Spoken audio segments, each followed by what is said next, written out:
Hello everyone and welcome to tonight's extended tale on Pt.2 Studio, the channel where we're going to dive into some historical mysteries you've never heard before, hidden truths, and extraordinary discoveries. Before we get started, please take a moment to comment and let us know where you're watching, what time it is for you, and if you're enjoying your day so far. And if you haven't already, please subscribe to Pt.2 Studio so you never miss another journey into the unknown. Now let's get to the story. Story 1. The Secret of the Underground Railroad. Harriet crouched low in the underbrush, her heart pounding against her ribcage as she listened for the sound of pursuers. The heavy footfalls of men and the baying of dogs had faded into the distance, but she knew better than to let her guard down. As an escaped slave in 1850s America, danger lurked around every corner. Catching her breath, Harriet surveyed her surroundings.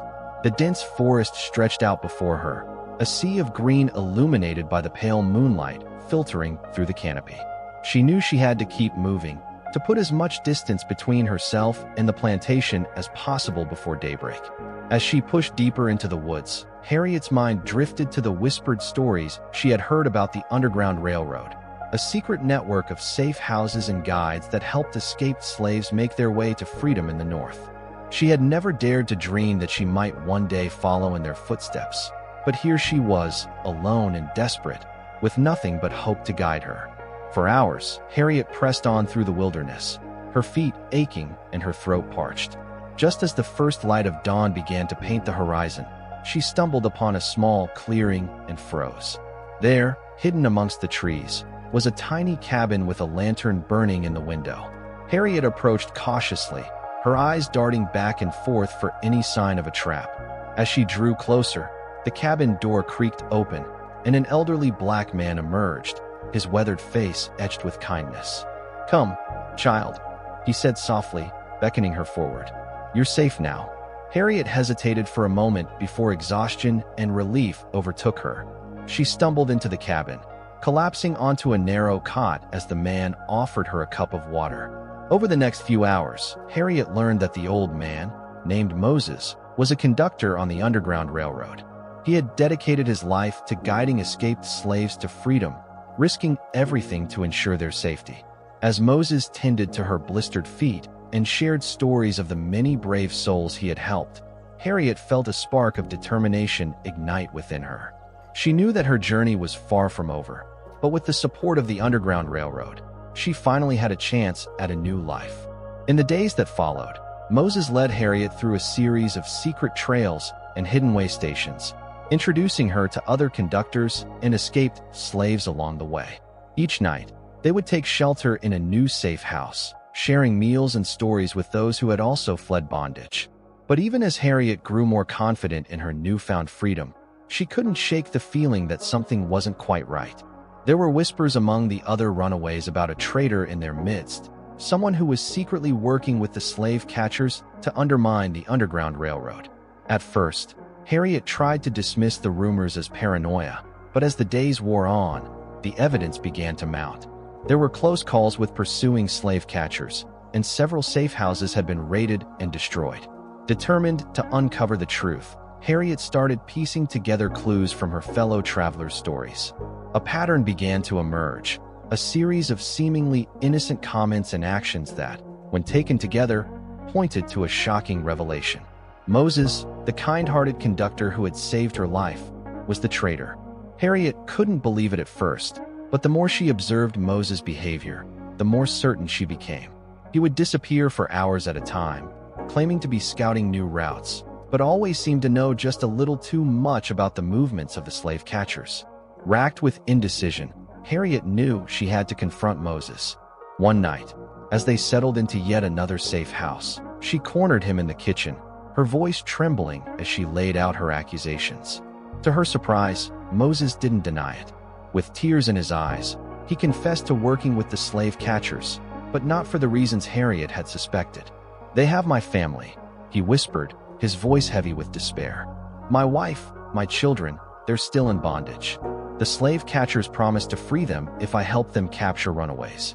Harriet's heart sank as she realized the impossible choice Moses had been forced to make: betray his fellow slaves or condemn his own family to a life of servitude. In that moment, Harriet knew what she had to do.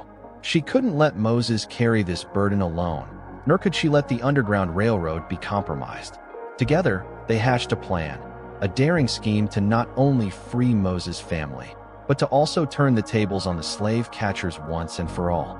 Using her knowledge of the Underground Railroad's secret routes and Moses' inside information, Harriet led a small group of trusted allies on a mission to the plantation where Moses' family was being held. In a daring nighttime raid, they managed to free not only his wife and children, but a dozen other slaves as well. With his family safe and the slave catchers thrown into disarray, Moses was finally able to dedicate himself fully to the cause of the Underground Railroad. He and Harriet became an unstoppable team, guiding hundreds of slaves to freedom over the years and cementing their place in history as true American heroes. But even as they celebrated their victories, Harriet knew that the fight was far from over. The Underground Railroad was more than just a means of escape. It was a symbol of hope and resilience in the face of unimaginable oppression. And so, Harriet pressed on, her determination to help others find freedom never wavering. She would continue to follow the North Star, guided by the secret light of the Underground Railroad, until every last slave was free. As the years passed, Harriet and Moses' legend grew. They became known far and wide as the most successful conductors on the Underground Railroad, their exploits whispered about in secret amongst the enslaved population. Plantation owners and slave catchers alike cursed their names, offering ever-increasing rewards for their capture. But Harriet and Moses remained undaunted, their network of safe houses and secret routes expanding with each passing month. They recruited new allies to their cause, freed slaves, sympathetic white abolitionists, and even a handful of disillusioned slave catchers who had seen the error of their ways. One of their most daring recruits was a young man named Joshua, a former slave who had taught himself to read and write in secret. With his sharp intellect and gift for languages, Joshua became an invaluable asset to the Underground Railroad, forging documents and creating false identities for escaped slaves. Together, Harriet, Moses, and Joshua orchestrated some of the most audacious escapes in the history of the Underground Railroad. They smuggled runaways out of plantations in the dead of night, disguised them as free blacks or even white travelers, and spirited them away to safe houses hundreds of miles away. But even as their successes mounted, so too did the dangers. The slave catchers were growing more ruthless and well-organized, and the Fugitive Slave Act of 1850 had made it legal for them to pursue runaways into free states. Harriet knew that they needed a new strategy, a way to strike at the very heart of the institution of slavery. And so, she began to hatch a plan that would become her most daring mission yet. Using Joshua's forging skills and her own intimate knowledge of plantation life, Harriet created a set of fake documents that would allow her to pose as a wealthy Southern businesswoman looking to purchase a large number of slaves. Her target? One of the largest and most notorious slave markets in the country, located in the heart of New Orleans. With Moses and Joshua by her side, Harriet set out on a journey that would take her deep into enemy territory. Disguised in fine silks and speaking in a flawless Southern drawl, she navigated the genteel world of the Southern aristocracy, charming plantation owners and slave traders alike. But all the while, she was secretly making contact with the enslaved men, women, and children being held in the market's pens, whispering to them of a chance for freedom. On the night of the big auction, Harriet put her plan into motion. As the bidding reached a fever pitch, Harriet suddenly stood up and proclaimed that she was not there to purchase slaves, but to liberate them. Before anyone could react, she threw open the gates of the pens, urging the slaves to run for their lives. Chaos erupted as hundreds of slaves poured out into the streets of New Orleans, Harriet and her allies guiding them to waiting wagons and boats. The slave traders and their hired thugs gave chase, but they were no match for the determination and cunning of the Underground Railroad. By the time the dust settled, Harriet and her team had successfully liberated over 200 slaves in a single night, the largest single escape in the history of the Underground Railroad. The story of the New Orleans slave market raids spread like wildfire, inspiring new hope in the hearts of slaves across the country.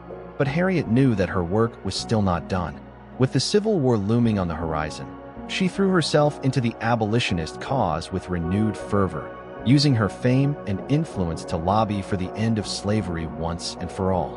When the war finally came, Harriet served as a spy and scout for the Union Army, risking her life to gather intelligence on Confederate troop movements. And when the Emancipation Proclamation was finally signed in 1863, Harriet wept tears of joy, knowing that her long struggle had not been in vain. In the years that followed, Harriet continued to fight for the rights of African Americans, becoming a vocal advocate for women's suffrage and civil rights. And though she faced many challenges and setbacks along the way, she never lost sight of the guiding principle that had driven her all those years: the belief that every human being deserved to be free. Harriet's legacy lived on long after her death, inspiring generations of activists and freedom fighters. And though the Underground Railroad had long since faded into history, its spirit of resistance and resilience continued to burn bright, a testament to the unbreakable will of those who dared to dream of a better world. Today, we remember Harriet Tubman not just as a hero of the Underground Railroad, but as a symbol of the enduring struggle for justice and equality. Her story reminds us that no matter how daunting the odds, no matter how entrenched the opposition, change is always possible when people of courage and conviction band together in common cause. In a world that often seems divided and broken, Harriet's example shines like a beacon of hope, calling us to be our best selves and to never stop fighting for what we know is right. Because in the end, the secret of the Underground Railroad was not just the bravery of its conductors or the ingenuity of its routes. It was the unshakable belief that all people, regardless of the color of their skin or the circumstances of their birth, are created equal and deserving of freedom. That is the legacy of Harriet Tubman and the Underground Railroad, a legacy that continues to inspire us to this day. And as long as there are those who are willing to stand up for justice, to fight for the oppressed and the marginalized, that legacy will never die. For in the darkest of times, when all hope seems lost, it is the light of compassion and courage that guides us through, the secret fire of the human spirit that no force on earth can extinguish. And as long as that fire burns, the dream of freedom will never fade away. Story 2. The Secret of the Smithsonian. Dr. Evelyn Blackwell, a brilliant and ambitious curator at the Smithsonian Institution in Washington, D.C., had always been fascinated by the mysteries of history. She had dedicated her life to unraveling the secrets of the past, and her latest project was no exception. As she delved deeper into the archives of the museum, she stumbled upon a series of cryptic documents that hinted at the existence of a hidden vault deep within the bowels of the Smithsonian. Intrigued by the discovery, Evelyn began to investigate further. She spent long hours poring over old maps and blueprints, trying to decipher the clues that would lead her to the vault. As she worked, she couldn't shake the feeling that she was being watched. Strange shadows seemed to lurk in the corners of her office, and she heard whispers in the halls when no one was around. Despite the eerie atmosphere, Evelyn pressed on. She was determined to uncover the truth behind the hidden vault. Finally, after weeks of tireless research, she found what she was looking for. A faded blueprint revealed the location of a secret room deep within the Smithsonian's underground tunnels. Evelyn wasted no time. She gathered a team of trusted colleagues and set out to explore the hidden chamber. As they made their way through the dark, damp tunnels, they couldn't shake the feeling that they were being followed. Strange noises echoed off the walls, and the air seemed to grow colder with every step they took. At last, they reached the entrance to the vault. The door was massive, made of solid steel and covered in strange symbols that Evelyn had never seen before. She took a deep breath and pushed the door open, revealing a room filled with ancient artifacts and advanced technology that defied explanation. As Evelyn and her team began to examine the artifacts, they quickly realized that they were dealing with something far beyond their understanding. The objects in the vault seemed to be from different time periods and cultures, yet they all shared a common theme. They were all incredibly advanced and seemed to possess a strange, unearthly power. Suddenly, the door to the vault slammed shut, trapping Evelyn and her team inside. The room began to fill with a strange mist, and the artifacts started to glow with an eerie light. Evelyn knew that they were in danger, but she couldn't fathom the extent of the peril they faced. As the mist cleared, Evelyn found herself face to face with a figure cloaked in shadow. The figure spoke in a language that Evelyn had never heard before, but she could understand its meaning. It told her that the artifacts in the vault were part of an ancient technology that had the power to change the course of human history. In the wrong hands, this technology could be used to destroy entire civilizations. The figure revealed that it was part of a secret society that had been tasked with protecting the artifacts and keeping them hidden from the world. Evelyn and her team had stumbled upon their greatest secret, and now they were in grave danger. Evelyn knew that she had to act fast. She and her team worked together to decipher the clues left behind by the ancient society, trying to find a way out of the vault and back to safety. But as they worked, they realized that they were not alone. Other factions were also searching for the artifacts, and they would stop at nothing to possess their power. Evelyn found herself at the center of a dangerous game of cat and mouse, with powerful forces closing in on her from all sides. She knew that the fate of the world rested on her shoulders, and she was determined to protect the artifacts at all costs. As the story unfolds, Evelyn and her team race against time to unravel the secrets of the ancient technology and keep it out of the wrong hands. They face danger at every turn, from ancient booby traps to modern-day mercenaries, all while trying to stay one step ahead of their enemies. In the end, Evelyn discovers that the true power of the artifacts lies not in their advanced technology, but in the wisdom and knowledge of the ancient civilization that created them. She realizes that the key to unlocking their secrets is not through force or conquest, but through understanding and cooperation. Evelyn and her team emerge from the vault, forever changed by their experience. They know that they have been part of something much greater than themselves, and that they have a responsibility to use their knowledge to make the world a better place. As they step out into the bright sunlight of Washington, D.C., Evelyn feels a sense of hope and purpose. She knows that the journey is far from over, but that she is ready to face whatever challenges lie ahead. With the power of the ancient artifacts at her side and a team of loyal friends by her side, she knows that anything is possible. As the dust settled and the adrenaline began to wear off, Evelyn and her team knew that their work was far from over. The discovery of the hidden vault and the ancient artifacts within had opened up a Pandora's box of questions and possibilities. They knew that they had to act quickly to protect the artifacts and keep them out of the wrong hands. Evelyn took charge, assembling a crack team of experts from various fields to study the artifacts and unravel their secrets. She handpicked the best minds from archaeology, history, linguistics, and advanced technology to work together towards a common goal. The team worked tirelessly, poring over ancient texts and analyzing the strange devices, trying to piece together the puzzle of the ancient civilization that had created them. As they delved deeper into the mystery, they began to uncover a complex web of clues that pointed to a long-forgotten race of beings who had once inhabited the Earth. These beings possessed technology that was far beyond anything that modern science could comprehend, and they had left behind a trail of artifacts and knowledge that had been scattered across the globe. Evelyn and her team soon realized that they were not the only ones searching for the artifacts. Other groups, both government agencies and private organizations, had caught wind of the discovery and were determined to get their hands on the technology for their own purposes.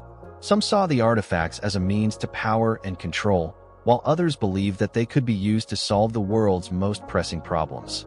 As the race to uncover the secrets of the ancient civilization heated up, Evelyn found herself at the center of a global conspiracy that threatened to unravel the very fabric of society. She and her team were forced to navigate a treacherous landscape of politics, espionage, and betrayal, all while trying to stay one step ahead of their enemies. Despite the dangers, Evelyn refused to give up. She knew that the knowledge contained within the artifacts had the power to change the world, and she was determined to use it for good. She forged alliances with like-minded individuals and organizations, working tirelessly to unlock the secrets of the ancient technology and find a way to harness its power for the betterment of humanity. As the story reaches its climax, Evelyn and her team find themselves in a desperate battle against time and their enemies. They must use all of their skills and knowledge to protect the artifacts and keep them out of the wrong hands, while also racing to unlock the final pieces of the puzzle that will reveal the true nature of the ancient civilization and its technology. In a thrilling showdown, Evelyn and her team finally come face to face with the mastermind behind the global conspiracy, a brilliant but ruthless individual who will stop at nothing to possess the power of the artifacts. In a battle of wits and wills, Evelyn must outsmart her opponent and find a way to protect the artifacts and the knowledge they contain. In the end, Evelyn emerges victorious, but at a great cost. The battle has taken its toll, and she has lost friends and allies along the way. But she knows that the sacrifice was worth it, because the knowledge and technology that they have uncovered has the power to change the world for the better. As the story comes to a close, Evelyn and her team are hailed as heroes, their names forever etched in the annals of history. They have faced impossible odds and emerged triumphant, and they know that their journey is far from over. The secrets of the ancient civilization are still out there, waiting to be discovered, and Evelyn knows that she will stop at nothing to uncover them and use them to create a better future for all of humanity. As the world celebrated the discovery of the ancient artifacts and the heroic efforts of Evelyn and her team, a new chapter was just beginning. The knowledge and technology contained within the artifacts had the potential to revolutionize every aspect of human life, from medicine and energy to transportation and communication. But with great power comes great responsibility, and Evelyn knew that the road ahead would be fraught with challenges and obstacles. The first order of business was to establish a secure facility to house and study the artifacts. Evelyn worked closely with the government and private sector partners to create a state-of-the-art research center, equipped with the latest technology and staffed by the brightest minds in the field. The center became a hub of innovation and discovery, as scientists and engineers worked around the clock to unlock the secrets of the ancient technology. As the research progressed, Evelyn and her team began to make startling discoveries. They found that the artifacts contained advanced knowledge of physics, mathematics, and biology that had never been seen before. They discovered new materials and energy sources that had the potential to solve some of the world's most pressing problems, from climate change to disease. But with each new discovery came new dangers. The artifacts were coveted by powerful individuals and organizations who sought to use them for their own gain. Evelyn and her team found themselves in a constant battle to protect the artifacts and keep them out of the wrong hands. They faced threats from rival governments, terrorist groups, and even rogue elements within their own organizations. Despite the dangers, Evelyn remained committed to her mission. She knew that the knowledge contained within the artifacts had the power to change the world for the better, and she was determined to see it through. She forged alliances with like-minded individuals and organizations around the world, creating a global network of support and collaboration. As the years passed, the impact of the artifacts began to be felt in every corner of the globe. New technologies and innovations emerged, transforming the way people lived and worked. Diseases that had once been thought incurable were eradicated, and new sources of clean energy replaced fossil fuels. The world was changing, and Evelyn and her team were at the forefront of the revolution. But even as the world celebrated the achievements of Evelyn and her team, a new threat emerged. A mysterious organization, known only as the Shadow Council, began to assert its influence, seeking to control the artifacts and the knowledge they contained. Evelyn and her team found themselves in a desperate race against time to stop the Shadow Council and protect the artifacts from falling into the wrong hands. In a climactic battle that spanned the globe, Evelyn and her team faced off against the Shadow Council and its allies.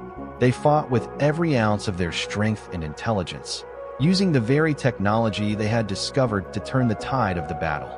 In the end, they emerged victorious, but at a great cost. As the dust settled and the world began to rebuild, Evelyn knew that the journey was far from over. The artifacts had changed the world forever, but there was still so much more to discover.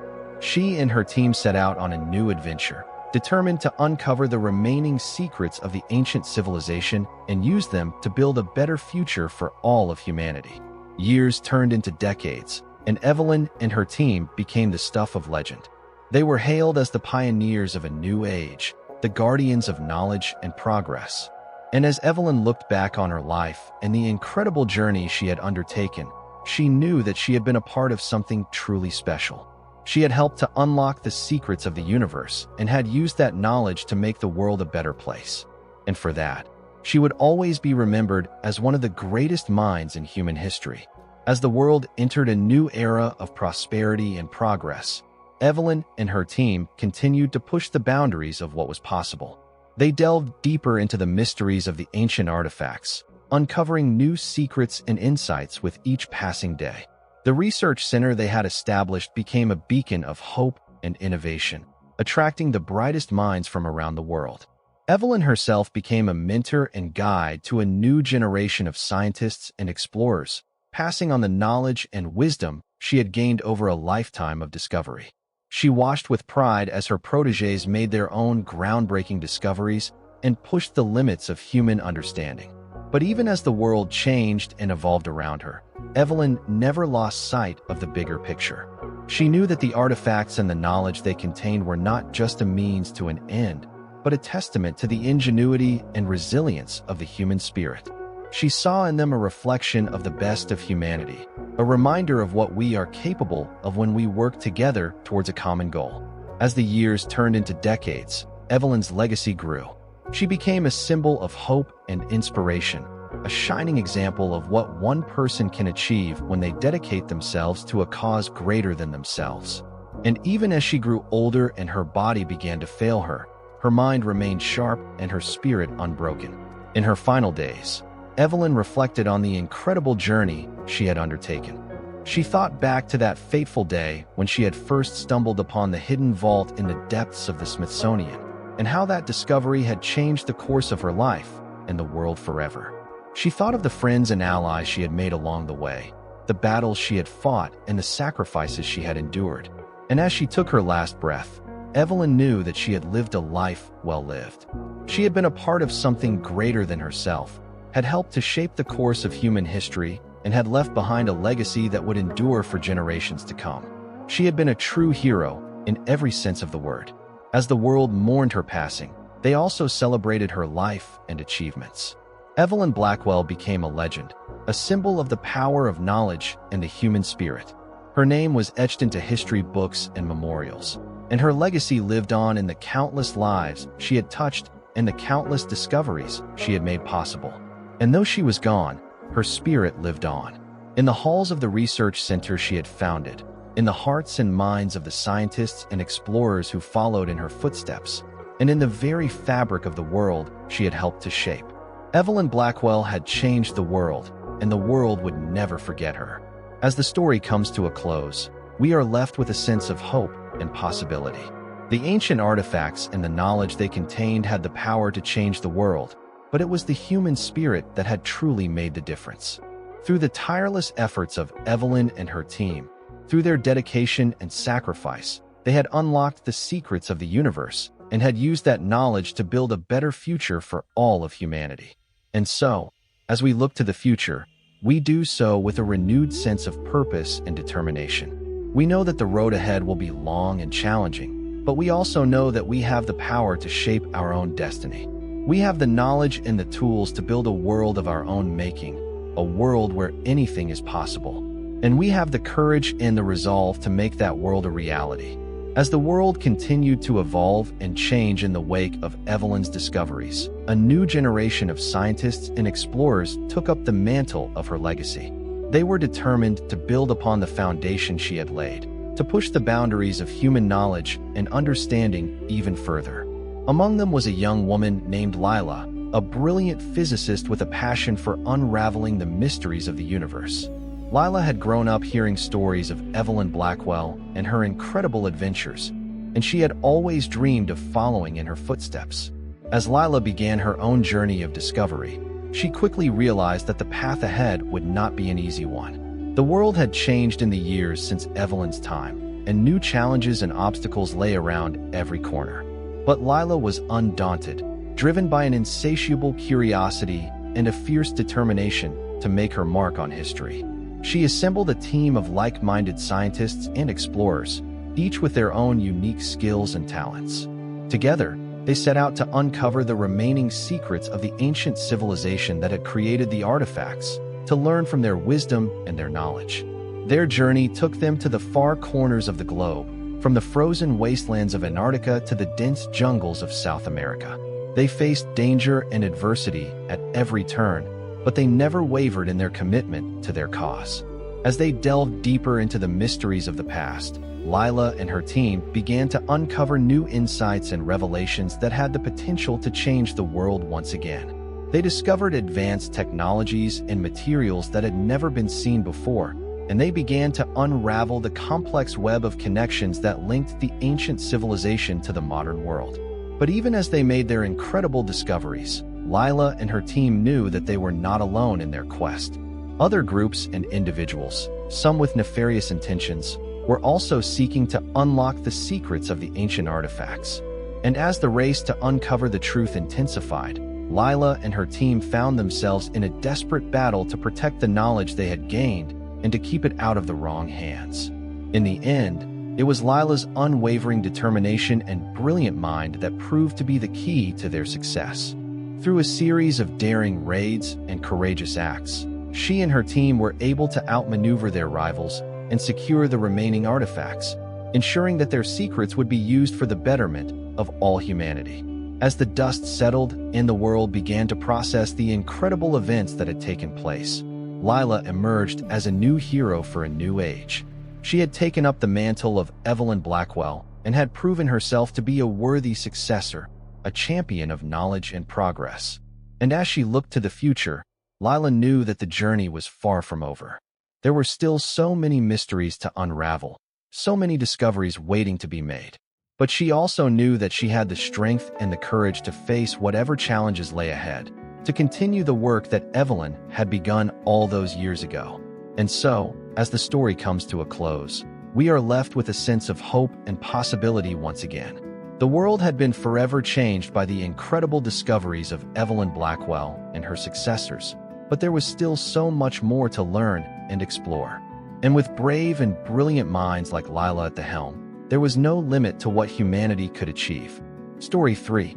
The Lost Continent of Mu.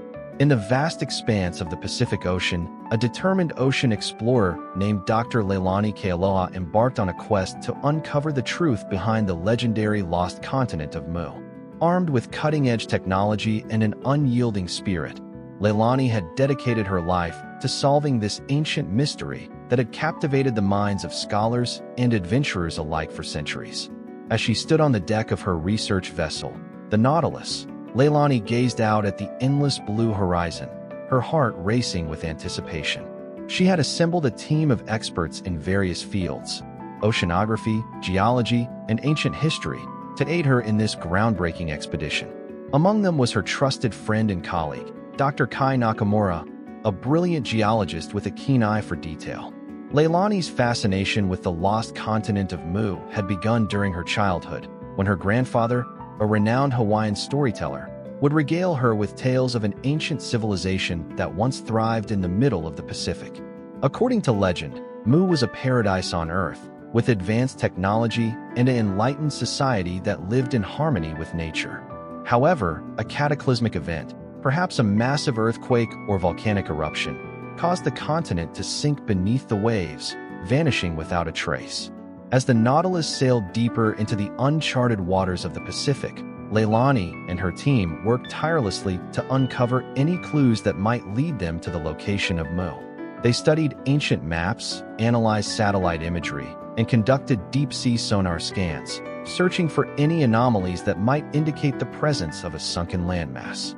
Days turned into weeks, and the crew grew weary from the long hours and the vastness of the ocean. But Leilani remained determined, driven by an insatiable curiosity and a deep-seated belief that Mu was more than just a myth. One fateful morning, as the sun rose over the horizon, the Nautilus's sonar system detected an unusual formation on the ocean floor. Leilani and Kai rushed to the control room, their hearts pounding with excitement.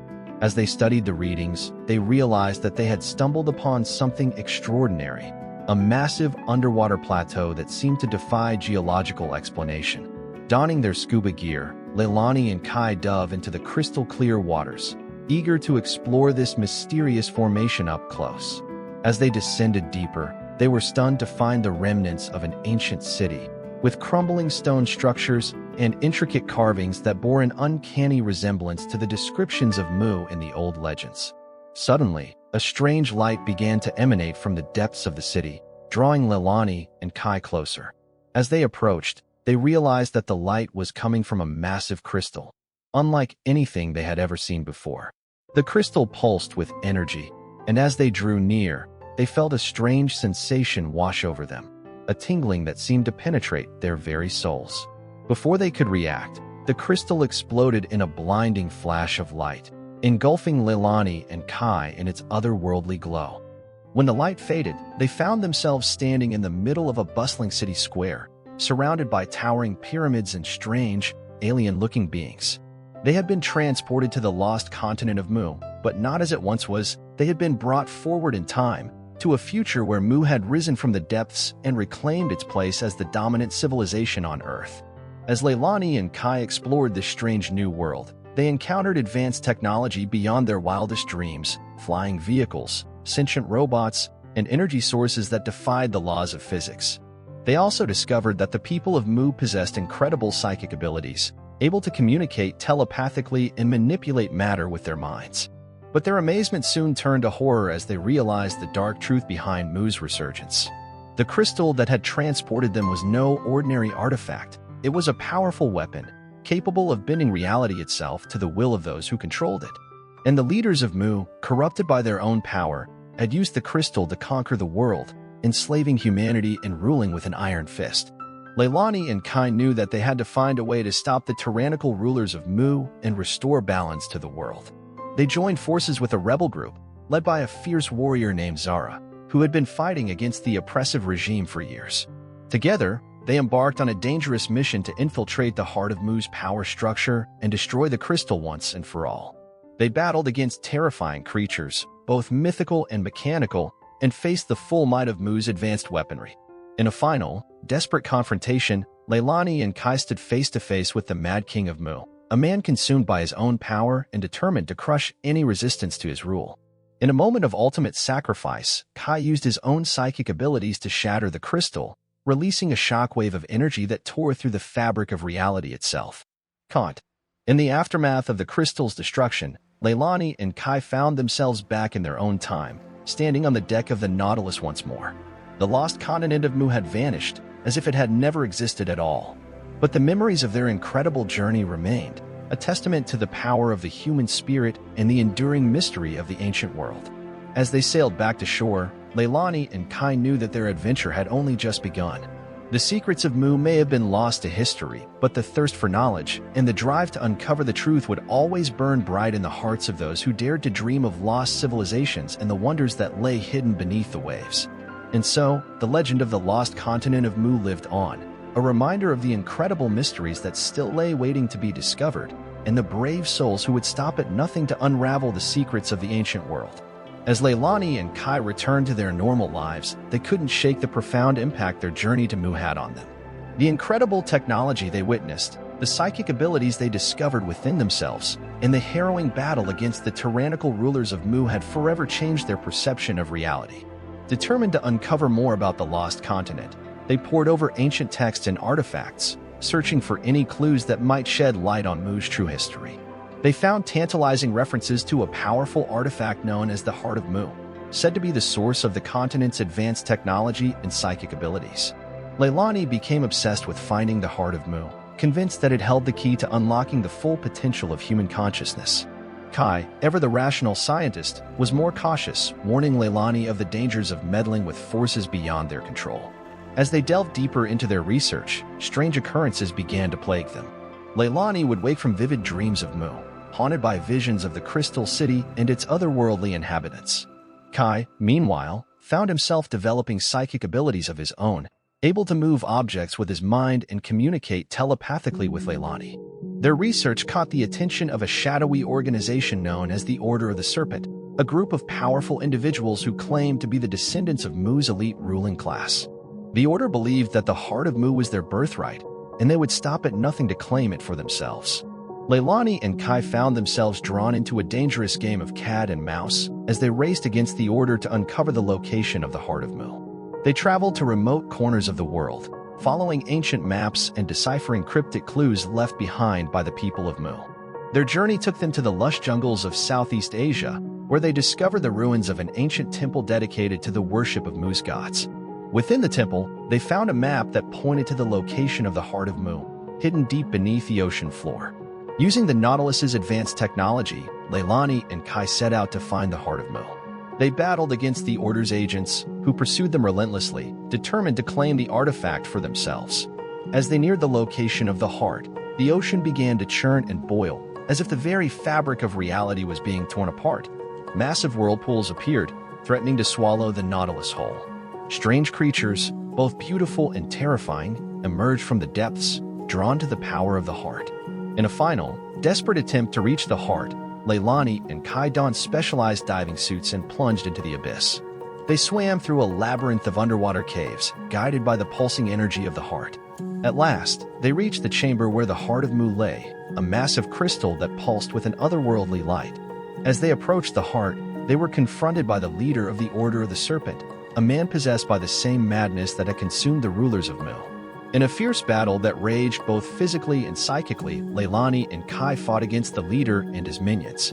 They tapped into the full potential of their own psychic abilities, unleashing blasts of energy that shattered the very stone around them. In a moment of clarity, Leilani realized that the true power of the Heart lay not in its ability to conquer and destroy, but in its potential to heal and unite. She reached out with her mind, connecting with Kai and the leader of the Order, showing them a vision of a future where humanity was united in peace and harmony. The leader, his mind cleared of the madness that had consumed him, realized the error of his ways. He helped Leilani and Kai to harness the power of the Heart, using it to heal the rift in reality that threatened to tear the world apart. As the ocean calmed and the strange creatures retreated back into the depths, Leilani and Kai emerged from the abyss, forever changed by their encounter with the Heart of Mu. They knew that the power they had unleashed could never be contained, and that it was their responsibility to use it wisely, for the betterment of all humanity. And so, Leilani and Kai embarked on a new journey, one that would take them to the far corners of the world, spreading the message of unity and enlightenment that they had learned from the lost continent of Mu. They knew that the road ahead would be long and difficult, but they were ready to face whatever challenges lay ahead, armed with the knowledge and power of the ancients. As they set out on their new adventure, Leilani and Kai knew that the legend of Mu would live on, not as a cautionary tale of a civilization lost to the ages, but as a beacon of hope for a brighter future, where the boundless potential of the human spirit could be realized at last. As Leilani and Kai traveled the world, spreading the message of unity and enlightenment they had learned from the Heart of Mu, they encountered people from all walks of life who had been touched by the strange events that had unfolded. Some had witnessed the strange creatures that had emerged from the depths, while others had felt the psychic shockwaves that had rippled across the globe. Among these individuals was a young woman named Arya, who had been plagued by vivid dreams of Mu since childhood. Arya had always felt a deep connection to the ocean and had dedicated her life to studying marine biology. When she heard of Leilani and Kai's journey, she knew that she had to meet them. Arya joined Leilani and Kai on their travels, eager to learn more about the lost continent of Mu and the incredible powers that lay dormant within the human mind. Together, they explored ancient ruins and underwater caverns, piecing together the fragmented history of Mu and its people. As they delved deeper into the mysteries of Mu, they discovered that the Heart of Mu was not the only artifact of power that had survived the continent's destruction. They found references to other crystals, each imbued with unique abilities and linked to different aspects of Mu's culture and technology. Determined to uncover these lost treasures, Leilani, Kai, and Arya set out on a new quest, guided by the visions and intuitions that the Heart of Mu had awakened within them. They journeyed to remote islands and hidden valleys, following the trails left behind by Mu's scattered descendants. Along the way, they encountered other groups who sought the crystals for their own purposes.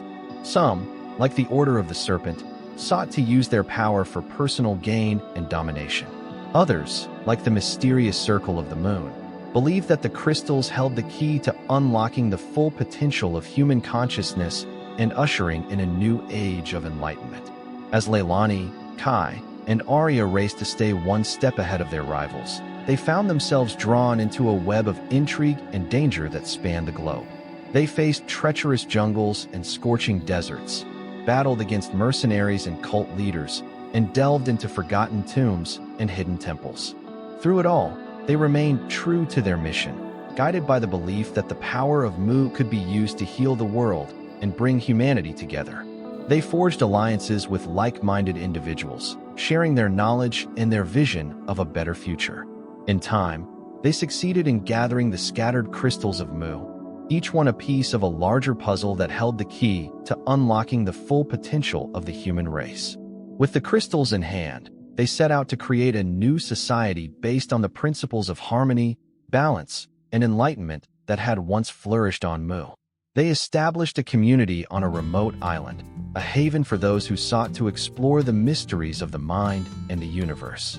They taught others to harness their psychic abilities, to communicate with the natural world, and to live in harmony with the forces that shaped reality. As their community grew, so too did their influence. They became known as the Guardians of Mu, a beacon of hope and inspiration for all who sought a better way of life. And though the world around them continued to change and evolve, Leilani, Kai, and Arya remained steadfast in their commitment to the legacy of Mu. Years turned into decades, and the Guardians of Mu became the stuff of legend, spoken of in hushed whispers by those who dared to dream of a world beyond the veil of ordinary reality. And though the lost continent of Mu remained hidden beneath the waves, its spirit lived on in the hearts and minds of all who had been touched by its ancient wisdom.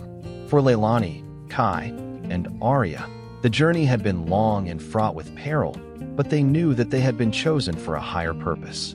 They had been given a glimpse of the incredible potential that lay dormant within the human soul, and they had dedicated their lives to unlocking that potential for the betterment of all.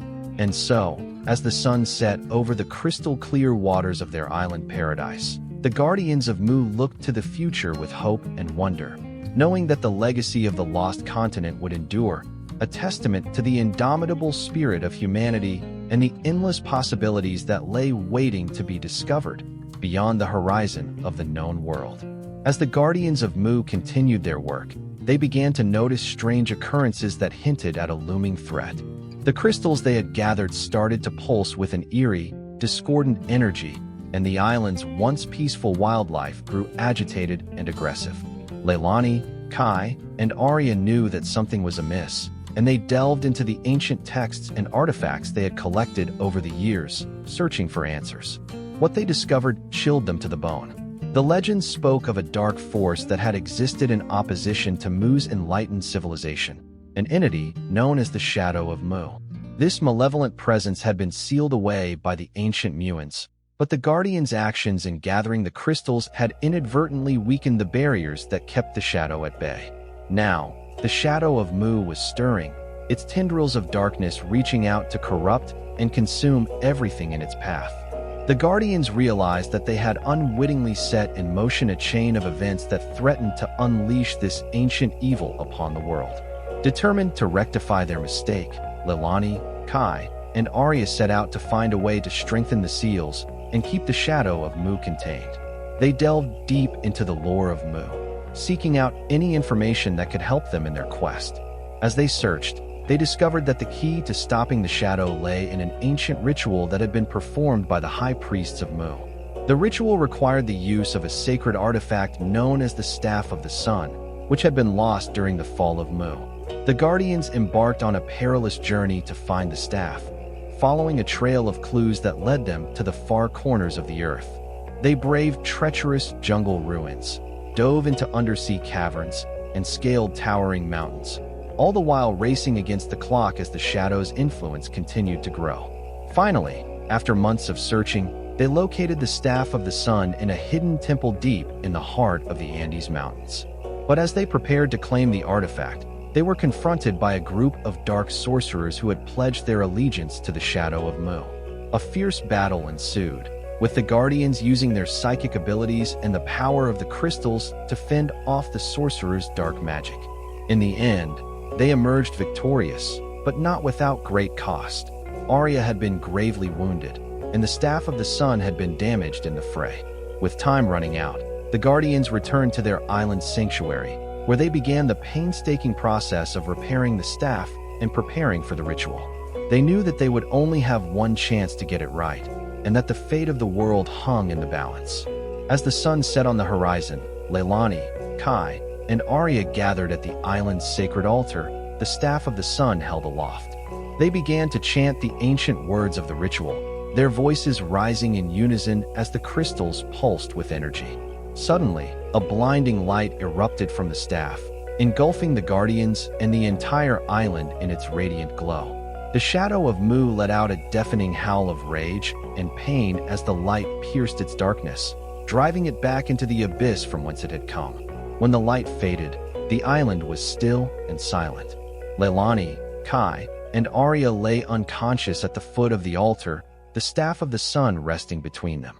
They had succeeded in their mission, but at a great cost. The ritual had drained them of their psychic powers, leaving them as ordinary humans once more. As they awoke and surveyed the damage, they knew that their journey had come to an end. The legacy of Mu would live on, but it would be up to a new generation of guardians to take up the mantle and continue the fight against the forces of darkness. With heavy hearts but a sense of pride and accomplishment, Leilani, Kai, and Arya bid farewell to the island and the life they had known. They returned to the world, ready to face whatever challenges lay ahead, knowing that they had played their part in the great cosmic balance. And though the lost continent of Mu remained hidden beneath the waves, its spirit endured, a beacon of hope and inspiration for all who sought to unlock the secrets of the universe and the untapped potential within themselves. The legend of the Guardians of Mu would live on, a testament to the power of the human spirit and the indomitable will to triumph over even the darkest of adversities. As the years passed, the legend of the Guardians of Mu faded into obscurity, becoming little more than a footnote in the annals of history. But for those who knew the truth, the legacy of Leilani, Kai, and Arya lived on, a testament to the incredible power of the human spirit and the endless mysteries that lay hidden beneath the surface of the world. Leilani and Kai, now married and living a quiet life in a small coastal town, often found themselves drawn back to the sea, their hearts yearning for the adventure and purpose they had once known. They would spend long hours walking along the shore, sharing stories of their time as guardians and reminiscing about the wonders they had seen. Arya, who had never fully recovered from her injuries, had become a recluse, living in a secluded cabin deep in the woods. But even in her solitude, she could feel the pull of the crystals, their energy still resonating within her soul. One day, as Leilani and Kai sat watching the sunset over the ocean, they were approached by a young woman with fiery red hair and piercing green eyes. She introduced herself as Naya, a seeker of ancient knowledge who had stumbled upon the legend of Mu in her travels. Naya had come seeking the Guardians, hoping to learn from their wisdom and experience. Leilani and Kai, sensing a kindred spirit in the young woman, agreed to take her under their wing and share what they knew.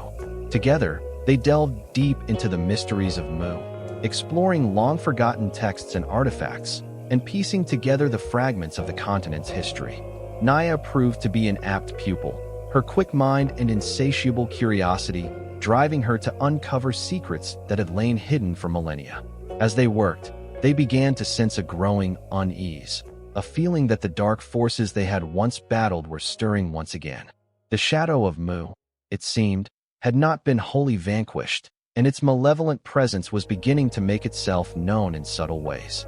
Determined to prevent another calamity, Leilani, Kai, and Naya set out to gather the remaining crystals of Mu, hoping to use their power to reinforce the barriers that kept the shadow at bay. They enlisted Arya's help, convincing her to leave her self-imposed exile and join them in their quest.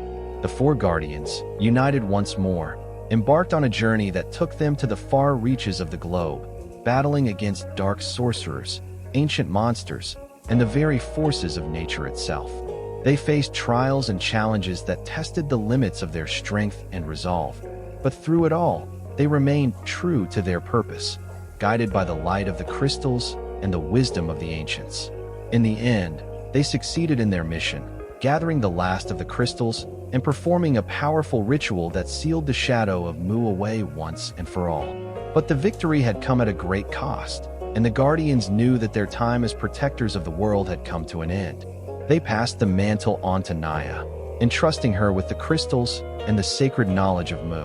And as they watched her set out on her own journey, they knew that the legacy of the Guardians would endure, a shining beacon of hope and courage in a world that so often seemed consumed by darkness.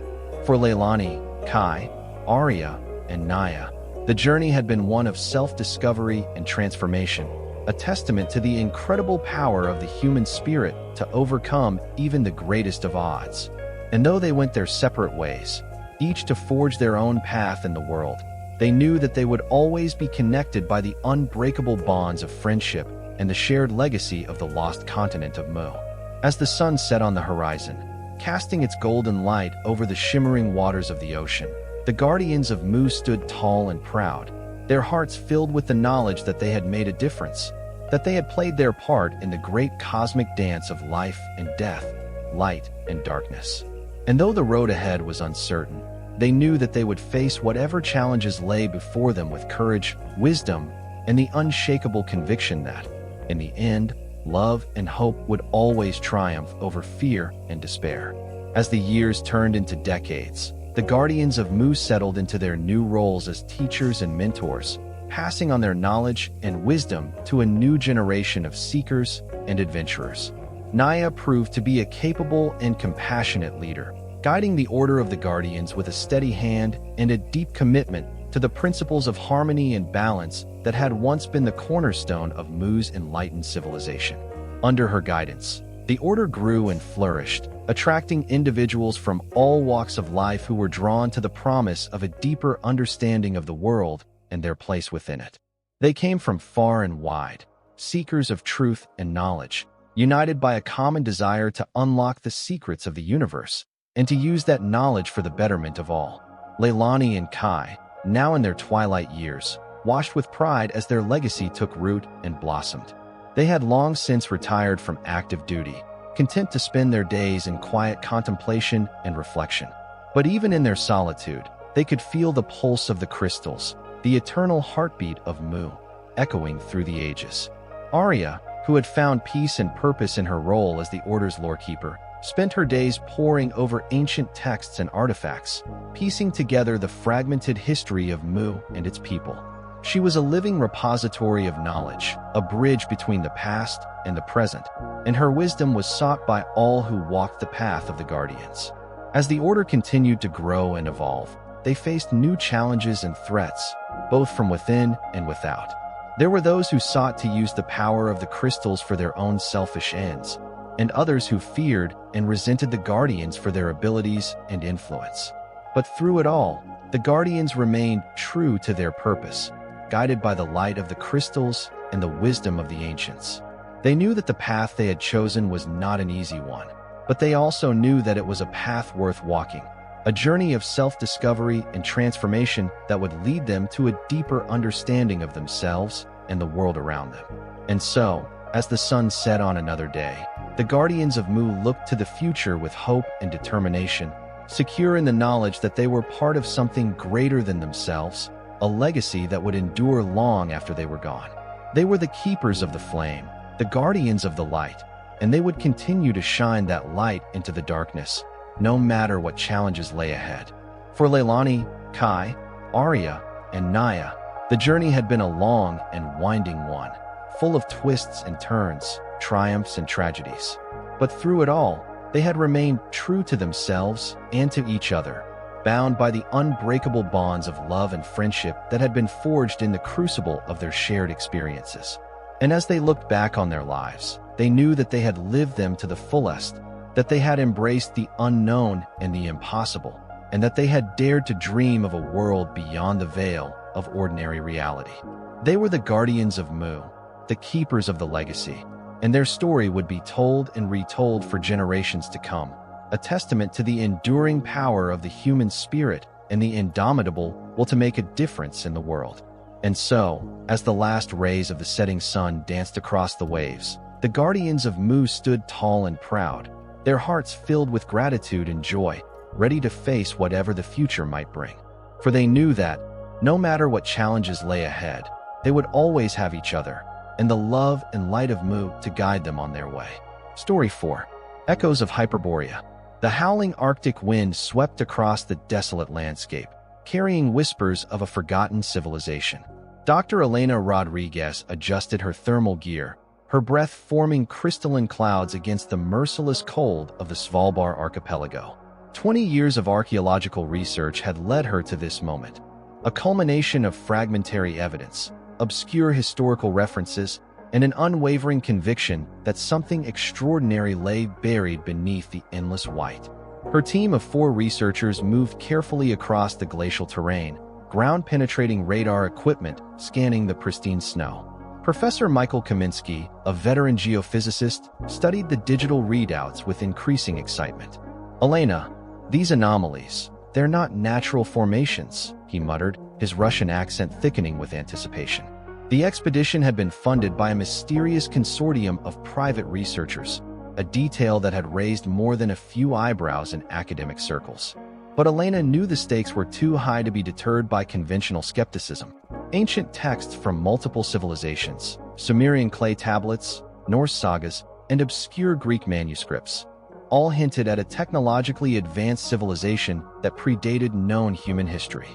Hyperborea, a mythical land beyond the North Wind, described in fragments as a place of incredible technological and spiritual advancement. Most scholars dismissed it as mere legend, but Elena had spent her entire career collecting evidence that suggested otherwise. The ground-penetrating radar suddenly erupted with a series of sharp, unexpected signals. Geometric patterns emerged, too precise to be natural, too complex to be random. Something massive lay buried beneath the ice, waiting to be discovered. "Cut here," Elena instructed the team, pointing to a specific coordinate. Hours of careful excavation revealed the first hints of something extraordinary. A metallic surface, unlike any archaeological material they had ever encountered, began to emerge from the glacial embrace.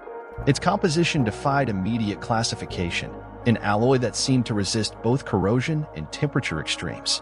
"This is impossible," Kaminsky whispered, running a specialized scanner over the exposed surface.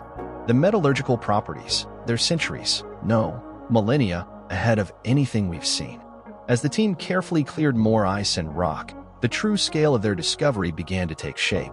What appeared to be a massive technological complex slowly revealed itself, not a simple structure, but an intricate network of interconnected chambers and tunnels. The first chamber they entered told a story that would challenge everything humanity understood about its own history. Walls covered in intricate diagrams depicted astronomical calculations far more advanced than those of ancient Babylonian or Mayan civilizations. Holographic-like etchings seemed to shimmer with an almost living quality, suggesting technologies that modern science could barely comprehend. But something else was different. A palpable energy permeated the space, not electromagnetic, not thermal, but something that seemed to exist between scientific understanding and something more profound. Elena felt it first, a subtle vibration that seemed to resonate with something deep within her consciousness. The others began to experience it too, fragments of memory that weren't their own, glimpses of technologies and knowledge that defied rational explanation. Little did they know, their discovery would set in motion a chain of events that would fundamentally alter humanity's understanding of its own origins and potential. As night descended on the Arctic research camp, strange electromagnetic interference began disrupting their equipment. The sensitive instruments flickered and buzzed, recording anomalous readings that defied conventional scientific explanation. Dr. Rodriguez carefully examined a fragment of metallic material extracted from the first chamber. Under the microscope, its molecular structure revealed impossible complexity, nanoscale engineering that suggested technological capabilities far beyond current human understanding. The alloy seemed to have self-healing properties, with molecular bonds that could restructure themselves in response to environmental changes.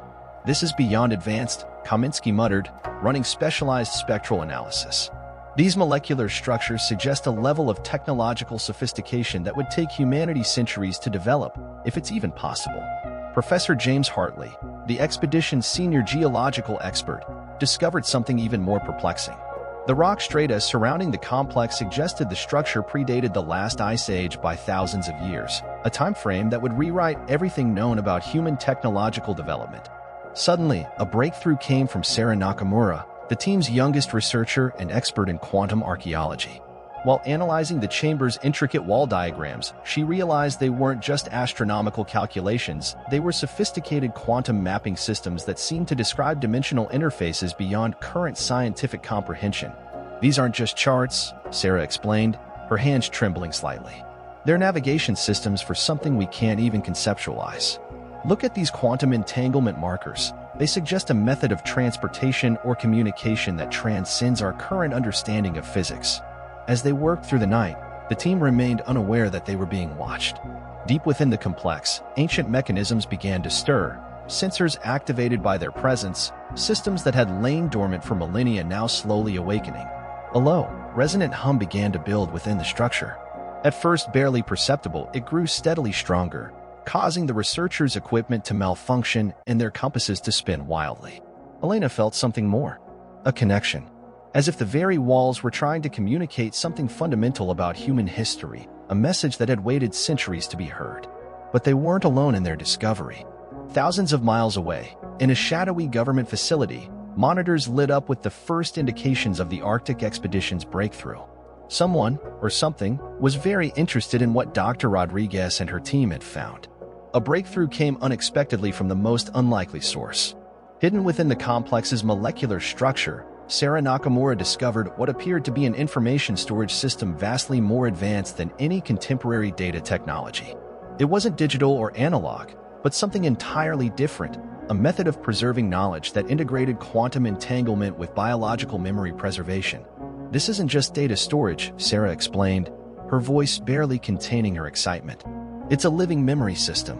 The entire complex functions like a massive, self-preserving neural network." Professor Kaminsky's geological analysis revealed an even more startling discovery. The complex's foundational structure showed evidence of having survived multiple global cataclysmic events. Carbon dating and geological stratification suggested the site had somehow remained intact through ice ages, tectonic shifts, and environmental transformations that should have destroyed it millennia ago. Unexpectedly, a secure communication arrived from their mysterious financial backers. The message was cryptic, containing geographical coordinates thousands of miles from their current location, a site in the Andes Mountains that seemed to correspond with some of the holographic projections they had discovered. As night fell, the Arctic landscape transformed. Strange electromagnetic phenomena began to manifest around the research camp. Auroral displays unlike anything previously recorded danced across the sky, creating patterns that seemed to mirror the complex's internal quantum mappings. The team's communication systems began picking up fragmentary signals, not radio waves, but something more complex. Quantum communication patterns that suggested a form of information transmission far beyond current technological capabilities. Elena felt a growing connection to the complex. Fragments of what seemed like ancestral memories began to surface in her consciousness, glimpses of advanced civilizations, technological marvels, and cosmic understanding that stretched beyond human comprehension. Something was awakening, and it had been waiting a very long time to be discovered. The night brought an unexpected transformation. As the Arctic darkness enveloped the research camp, the Hyperborean complex began to pulse with an energy that defied conventional scientific understanding. Quantum resonances created subtle vibrations that seemed to ripple through the very fabric of reality. Professor Hartley's geological instruments detected something extraordinary. The molecular structure of the surrounding rock was changing, showing signs of metamorphosis that suggested the complex was not just a static structure, but a living, adaptive system. Microscopic filaments of an unknown material began to spread through the surrounding geological strata, creating a network that seemed to integrate technology and environment in ways previously thought impossible. Sarah Nakamura's quantum analysis revealed layers of complexity that challenged everything known about information storage and transmission. The complex wasn't just preserving information, it was actively processing and evolving knowledge. Each interaction with the research team seemed to trigger new layers of revelation, as if the structure itself was a sentient entity deciding what to share and when. A breakthrough came from an unexpected source. Elena discovered a series of intricate molecular inscriptions that appeared to be a combination of mathematical equations and what could only be described as a linguistic system far more advanced than any known human language. The symbols seemed to shift and change subtly as they were observed, suggesting a form of adaptive communication that responded to the observer's consciousness. Suddenly, the holographic projections that had previously appeared became more focused. Star charts and cosmic mappings expanded, revealing intricate connections between celestial bodies that suggested an understanding of universal physics far beyond current human comprehension. The projections seemed to hint at multiple dimensional interfaces, showing pathways of travel and communication that transcended traditional concepts of space and time. Dr. Kaminsky's analysis of the biological fragments embedded within the complex's structure took an unexpected turn. The organic material showed signs of extreme longevity and adaptability.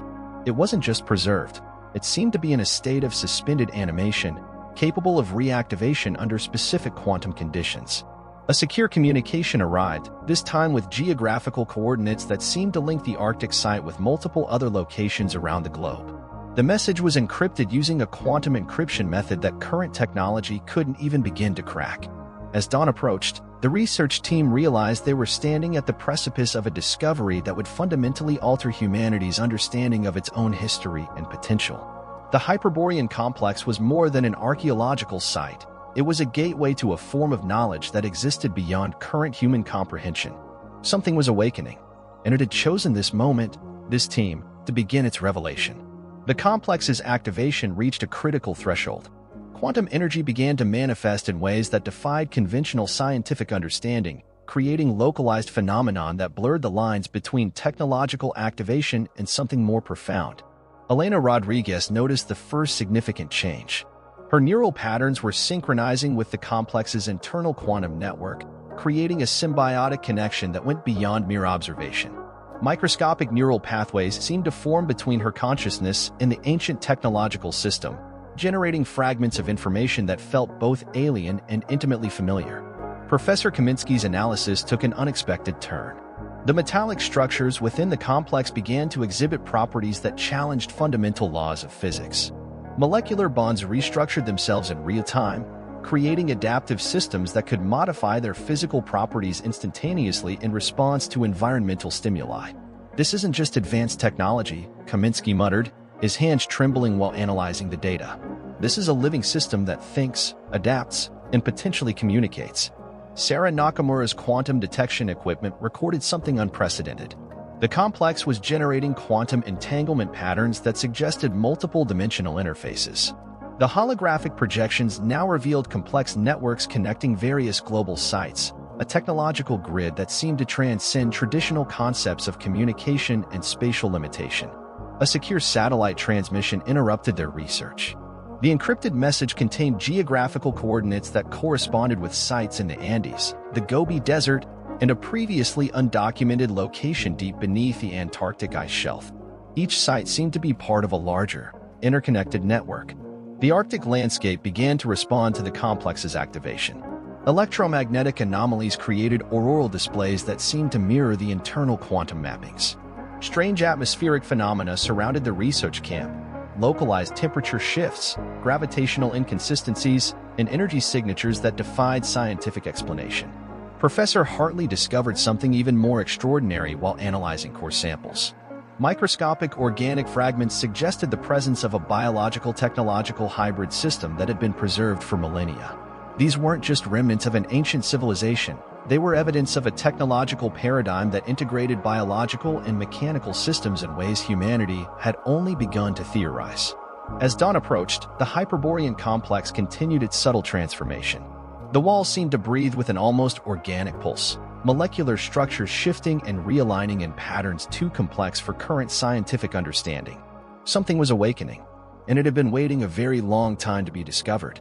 The activation of the Hyperborean complex reached an unprecedented level of intensity. Quantum fluctuations created a cascading effect that began to challenge the very boundaries of known scientific understanding. The research team found themselves at the epicenter of a phenomenon that defied conventional explanation.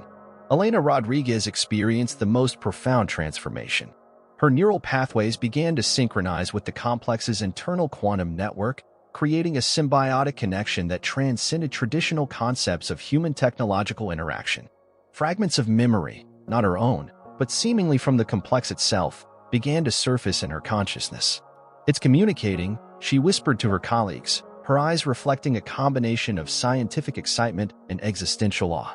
"Not through language, but through a form of quantum information transfer we've never encountered before." Professor Kaminsky's spectral analysis revealed layers of complexity that pushed the boundaries of scientific comprehension. The metallic structures within the complex weren't just adaptive, they were alive in a way that merged technological and biological systems into a unified, thinking entity. Each molecular bond seemed to carry information, purpose, and a form of intelligence that existed beyond current scientific paradigms. Sarah Nakamura's quantum detection equipment captured something extraordinary. The complex was generating intricate quantum entanglement patterns that suggested multiple dimensional interfaces. Holographic projections now revealed a global network of interconnected sites, a technological grid that seemed to transcend traditional concepts of space, time, and communication. A secure transmission arrived, encrypted with a quantum algorithm that current cryptographic systems couldn't even begin to decode. The message contained geographical coordinates that suggested a larger, global network of similar complexes. Sites in the Andes, the Gobi Desert, and a previously undocumented location beneath the Antarctic ice shelf seemed to be part of a massive, interconnected system. The Arctic environment began to respond to the complex's activation. Electromagnetic anomalies created auroral displays that mimicked the internal quantum mappings. Localized gravitational shifts and energy signatures defied every known scientific principle. Professor Hartley's geological analysis uncovered something even more mind-bending. The core samples suggested that the complex had not just survived multiple global cataclysmic events, but had potentially been instrumental in preserving some form of advanced knowledge through these transformative periods. As the research team continued their investigation, they realized they were standing at the threshold of a discovery that would fundamentally alter humanity's understanding of its own history, technological potential, and place in the universe. Something was awakening, and it had chosen this moment to begin its revelation. The quantum resonance within the Hyperborean complex reached a critical threshold that fundamentally altered the research team's perception of reality. What had begun as a scientific expedition now transformed into something far more profound, a potential first contact with a technological intelligence that predated human civilization by millennia. Elena Rodriguez found herself at the epicenter of this extraordinary transformation. Her neural pathways began to interface directly with the complex's quantum network, creating a symbiotic connection that defied every known principle of human technological interaction. Fragments of memory, ancient, complex, and utterly alien, began to flood her consciousness. Professor Kaminsky's spectral analysis revealed something unprecedented. The metallic structures within the complex weren't merely adaptive technology, they represented a form of intelligence that merged biological and technological systems into a unified, sentient entity. Each molecular bond carried intricate information, purpose, and a form of consciousness that existed beyond human comprehension. Sarah Nakamura's quantum detection equipment captured patterns that suggested multiple dimensional interfaces. The holographic projections now revealed a global network of interconnected sites, a technological grid that transcended traditional concepts of space, time, and communication. The complexity suggested a civilization that had mastered interdimensional travel and communication millennia before human technological conception. A secure transmission arrived, encrypted with a quantum algorithm that current cryptographic systems couldn't begin to decode. The message contained geographical coordinates linking multiple global sites, each seemingly part of a massive, interconnected technological network that spanned continents and potentially dimensions. The Arctic environment began to respond in ways that defied scientific explanation. Electromagnetic anomalies created auroral displays that perfectly mirrored the complex's internal quantum mappings. Localized gravitational shifts and energy signatures challenged fundamental laws of physics. Professor Hartley's geological analysis uncovered the most shocking revelation yet. Core samples suggested the complex had not only survived multiple global cataclysmic events, but had potentially been a key mechanism in preserving advanced knowledge through Earth's most transformative periods. As night descended, the research team realized they were witnessing something beyond a scientific discovery. This was a potential reconnection with a technological civilization so advanced, so fundamentally different from human understanding, that it challenged everything humanity believed about its own origins and potential. The Hyperborean complex continued its subtle transformation. Molecular structures shifted and realigned, creating patterns of incredible complexity. Quantum energy pulsed through the ancient structure, each moment revealing another layer of its profound mystery. Something was awakening, and it had been waiting an incomprehensible length of time to be discovered. The activation of the Hyperborean complex reached an unprecedented level of intensity. Quantum fluctuations created a cascading effect that began to challenge the very boundaries of known scientific understanding. The research team found themselves at the epicenter of a phenomenon that defied conventional explanation. Elena Rodriguez experienced the most profound transformation. Her neural pathways began to synchronize with the complex's internal quantum network, creating a symbiotic connection that transcended traditional concepts of human technological interaction. Fragments of memory, not her own, but seemingly from the complex itself, began to surface in her consciousness. "It's communicating," she whispered to her colleagues, her eyes reflecting a combination of scientific excitement and existential awe. "Not through language, but through a form of quantum information transfer we've never encountered before." Professor Kaminsky's spectral analysis revealed layers of complexity that pushed the boundaries of scientific comprehension. The metallic structures within the complex weren't just adaptive. They were alive in a way that merged technological and biological systems into a unified, thinking entity. Each molecular bond seemed to carry information, purpose, and a form of intelligence that existed beyond current scientific paradigms. Sarah Nakamura's quantum detection equipment captured something extraordinary. The complex was generating intricate quantum entanglement patterns that suggested multiple dimensional interfaces. Holographic projections now revealed a global network of interconnected sites, a technological grid that seemed to transcend traditional concepts of space, time, and communication. A secure transmission arrived, encrypted with a quantum algorithm that current cryptographic systems couldn't even begin to decode. The message contained geographical coordinates that suggested a larger, global network of similar complexes.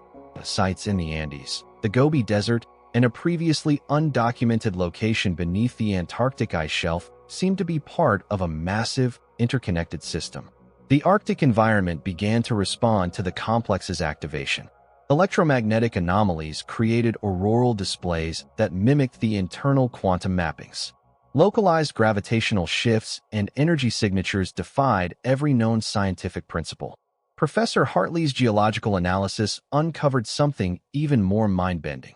The core samples suggested that the complex had not just survived multiple global cataclysmic events, but had potentially been instrumental in preserving some form of advanced knowledge through these transformative periods. As the research team continued their investigation, they realized they were standing at the threshold of a discovery that would fundamentally alter humanity's understanding of its own history, technological potential, and place in the universe. Something was awakening, and it had chosen this moment to begin its revelation. The quantum resonance within the Hyperborean complex reached a critical threshold that fundamentally altered the research team's perception of reality. What had begun as a scientific expedition now transformed into something far more profound. A potential first contact with a technological intelligence that predated human civilization by millennia. Elena Rodriguez found herself at the epicenter of this extraordinary transformation. Her neural pathways began to interface directly with the complex's quantum network, creating a symbiotic connection that defied every known principle of human technological interaction. Fragments of memory, ancient, complex, and utterly alien, began to flood her consciousness. Professor Kaminsky's spectral analysis revealed something unprecedented. The metallic structures within the complex weren't merely adaptive technology. They represented a form of intelligence that merged biological and technological systems into a unified, sentient entity. Each molecular bond carried intricate information, purpose, and a form of consciousness that existed beyond human comprehension. Sarah Nakamura's quantum detection equipment captured patterns that suggested multiple dimensional interfaces. The holographic projections now revealed a global network of interconnected sites, a technological grid that transcended traditional concepts of space, time, and communication. The complexity suggested a civilization that had mastered interdimensional travel and communication millennia before human technological conception. A secure transmission arrived, encrypted with a quantum algorithm that current cryptographic systems couldn't begin to decode. The message contained geographical coordinates linking multiple global sites, each seemingly part of a massive, interconnected technological network that spanned continents and potentially dimensions. The Arctic environment began to respond in ways that defied scientific explanation. Electromagnetic anomalies created auroral displays that perfectly mirrored the complex's internal quantum mappings. Localized gravitational shifts and energy signatures challenged fundamental laws of physics. Professor Hartley's geological analysis uncovered the most shocking revelation yet. Core samples suggested the complex had not only survived multiple global cataclysmic events, but had potentially been a key mechanism in preserving advanced knowledge through Earth's most transformative periods. As night descended, the research team realized they were witnessing something beyond a scientific discovery. This was a potential reconnection with a technological civilization so advanced, so fundamentally different from human understanding, that it challenged everything humanity believed about its own origins and potential. The Hyperborean complex continued its subtle transformation. Molecular structures shifted and realigned, creating patterns of incredible complexity. Quantum energy pulsed through the ancient structure, each moment revealing another layer of its profound mystery. Something was awakening, and it had been waiting an incomprehensible length of time to be discovered. The activation of the Hyperborean complex reached a point of no return. Quantum fluctuations created a cascading effect that began to reshape the very fabric of reality around the research site. The boundary between technological discovery and metaphysical revelation blurred into something entirely unprecedented. Elena Rodriguez experienced the most profound transformation. Her consciousness began to merge with the complex's quantum network in a way that transcended traditional understanding of human technological interaction. Fragments of memories, ancient, complex, and utterly alien, flooded her neural pathways, creating a bridge between human perception and something far more profound. "We're not just observing," she whispered to her colleagues, her voice trembling with a combination of scientific excitement and existential awe. "We're being invited to understand." Professor Kaminsky's spectral analysis revealed layers of complexity that pushed the boundaries of scientific comprehension. The metallic structures within the complex weren't just adaptive, they were a living, thinking system that integrated biological and technological elements in ways that challenged every known scientific paradigm. Each molecular bond carried intricate information, purpose, and a form of intelligence that existed beyond human conceptualization. Sarah Nakamura's quantum detection equipment captured something extraordinary. The complex generated quantum entanglement patterns that suggested multiple dimensional interfaces. Holographic projections now revealed a global network of interconnected sites, a technological grid that transcended traditional concepts of space, time, and communication. An encrypted transmission arrived, its quantum algorithms so advanced that current cryptographic systems couldn't even begin to decode its full complexity. The message contained geographical coordinates linking multiple global sites, each seemingly part of a massive, interconnected technological network that spanned continents and potentially multiple dimensions. The Arctic environment responded in ways that defied scientific explanation. Electromagnetic anomalies created auroral displays that perfectly mirrored the complex's internal quantum mappings. Localized gravitational shifts and energy signatures challenged fundamental laws of physics, creating a bubble of altered reality around the research site. Professor Hartley's geological analysis uncovered a revelation that would rewrite human understanding of technological evolution. Core samples suggested the complex had not only survived multiple global cataclysmic events, but had potentially been a key mechanism in preserving advanced knowledge through Earth's most transformative periods. As the research team stood witness, they realized they were experiencing something far beyond a scientific discovery. This was a potential reconnection with a technological civilization so advanced, so fundamentally different from human understanding, that it challenged everything humanity believed about its own origins and potential. The Hyperborean complex continued its transformation. Molecular structures shifted and realigned with incredible precision, creating patterns of complexity that seemed to breathe with an almost living intelligence. Quantum energy pulsed through the ancient structure, each moment revealing another layer of its profound mystery. Something was awakening, and it had been waiting an incomprehensible length of time to be discovered. The final moments of the Hyperborean complex's activation brought a revelation that would forever alter human understanding of existence. As the quantum networks reached their peak resonance, Elena Rodriguez experienced a complete neural integration with the ancient technological system. Suddenly, everything became clear. The complex wasn't just a technological archive. It was a preservation mechanism for a civilization that had transcended physical limitations. Humanity was not the first advanced species to emerge on Earth, but merely the latest in a long chain of technological evolution. Fragments of cosmic memory flooded Elena's consciousness. She saw civilizations that had risen and fallen, technological paradigms that existed beyond linear time, and a universal network of knowledge that connected different dimensional realities. The Hyperborean complex was a sentinel, a guardian of knowledge that waited for a species capable of understanding its true nature. Professor Kaminsky and Sarah Nakamura watched in awe as Elena's body became a living conduit of information.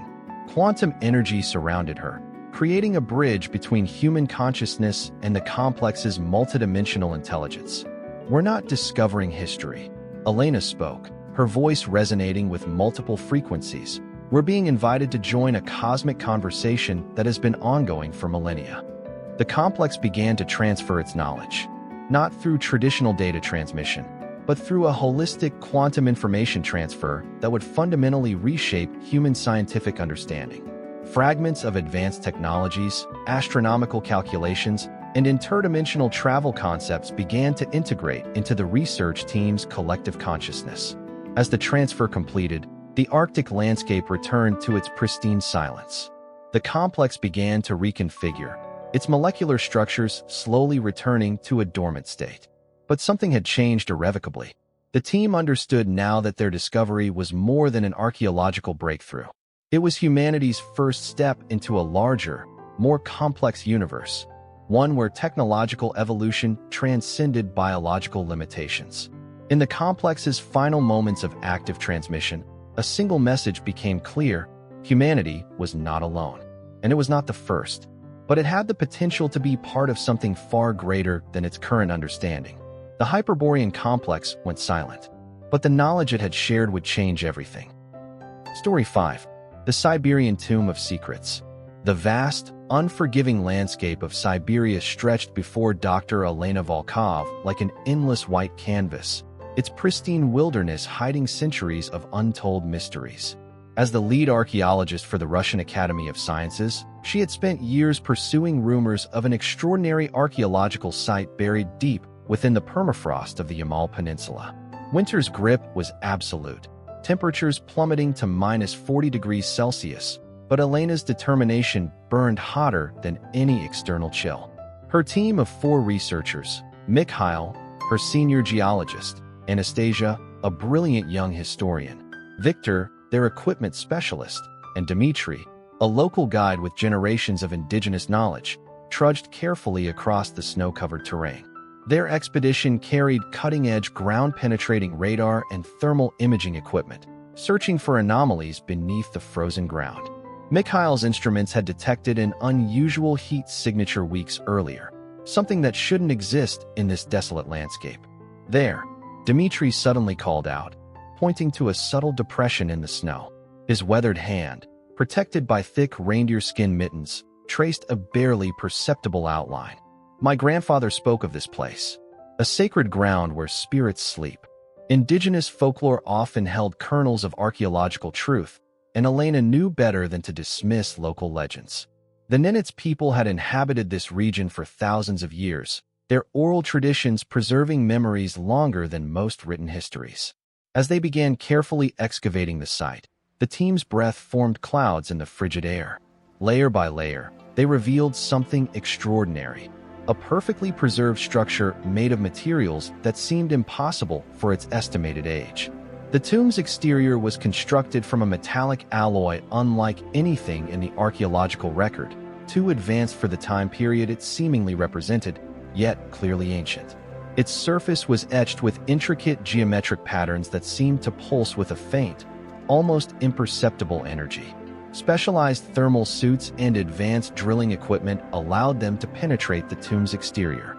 As the first section was carefully cut and removed, a wave of warm air rushed out, air that had been sealed for potentially thousands of years. The first glimpse inside the tomb sent a collective shiver through the research team, and not from the cold. Instead of typical archaeological artifacts, they discovered a chamber that defied every conventional understanding of ancient technology. Suspended in a complex crystalline structure was a humanoid figure, perfectly preserved. Not mummified like Egyptian remains, but encased in what appeared to be a translucent, almost living membrane that seemed to absorb and reflect light in impossible ways. Impossible, Mikhail whispered, his scientific skepticism momentarily shattered. The figure was approximately 7 feet tall, with elongated limbs and a skeletal structure subtly different from modern human anatomy. Its skin, if one could call the silvery gray material skin, appeared to have microscopic patterns that resembled circuitry. Anastasia began documenting everything meticulously. "These markings," she murmured, zooming her specialized camera on intricate symbols surrounding the suspended figure. "They're not like any language I've ever seen. They're part writing, part geometric blueprint." Victor's thermal imaging revealed something even more extraordinary. The crystalline chamber was generating its own electromagnetic field, creating a subtle bubble of energy that seemed to resist the extreme cold outside. Dmitri, standing back from the group, muttered something in his native Nenets language, a protective prayer his ancestors had passed down through generations. He sensed something beyond the scientific marvel, a profound spiritual presence that made the hair on the back of his neck stand up. As Elena carefully approached the chamber, she noticed additional artifacts scattered around the central figure. Geometric metallic objects that looked simultaneously like precision instruments and abstract art pieces. Some appeared to be computational devices, with intricate molecular-level complexity that modern technology couldn't replicate. A small device, no larger than a modern smartphone, caught her attention. Unlike the other artifacts, it seemed to pulse with a soft blue luminescence when she moved closer. As Elena reached toward the pulsing device, Dmitri suddenly called out a warning in his native tongue. The local guide's eyes were wide, reflecting both fear and an ancient wisdom passed down through generations. "Do not touch," he said firmly in Russian. "Some things are not meant to be disturbed." But scientific curiosity burned bright within Elena. She carefully extracted a specialized sampling tool, designed to collect minute traces without direct contact. The moment the tool came within centimeters of the device, it began to vibrate subtly. Mikhail's instruments went haywire. Electromagnetic readings spiked, and the temperature around the artifact dropped precipitously. For a fraction of a second, the suspended humanoid figure seemed to twitch, almost imperceptibly, but unmistakably. "We need to document everything," Elena commanded, her voice steady despite the growing tension. Anastasia began capturing high-resolution images, her hands trembling slightly. The symbols around the chamber seemed to shift, almost like living script that rearranged itself when not directly observed. Victor's equipment started to malfunction. Electronic devices flickered, batteries drained inexplicably.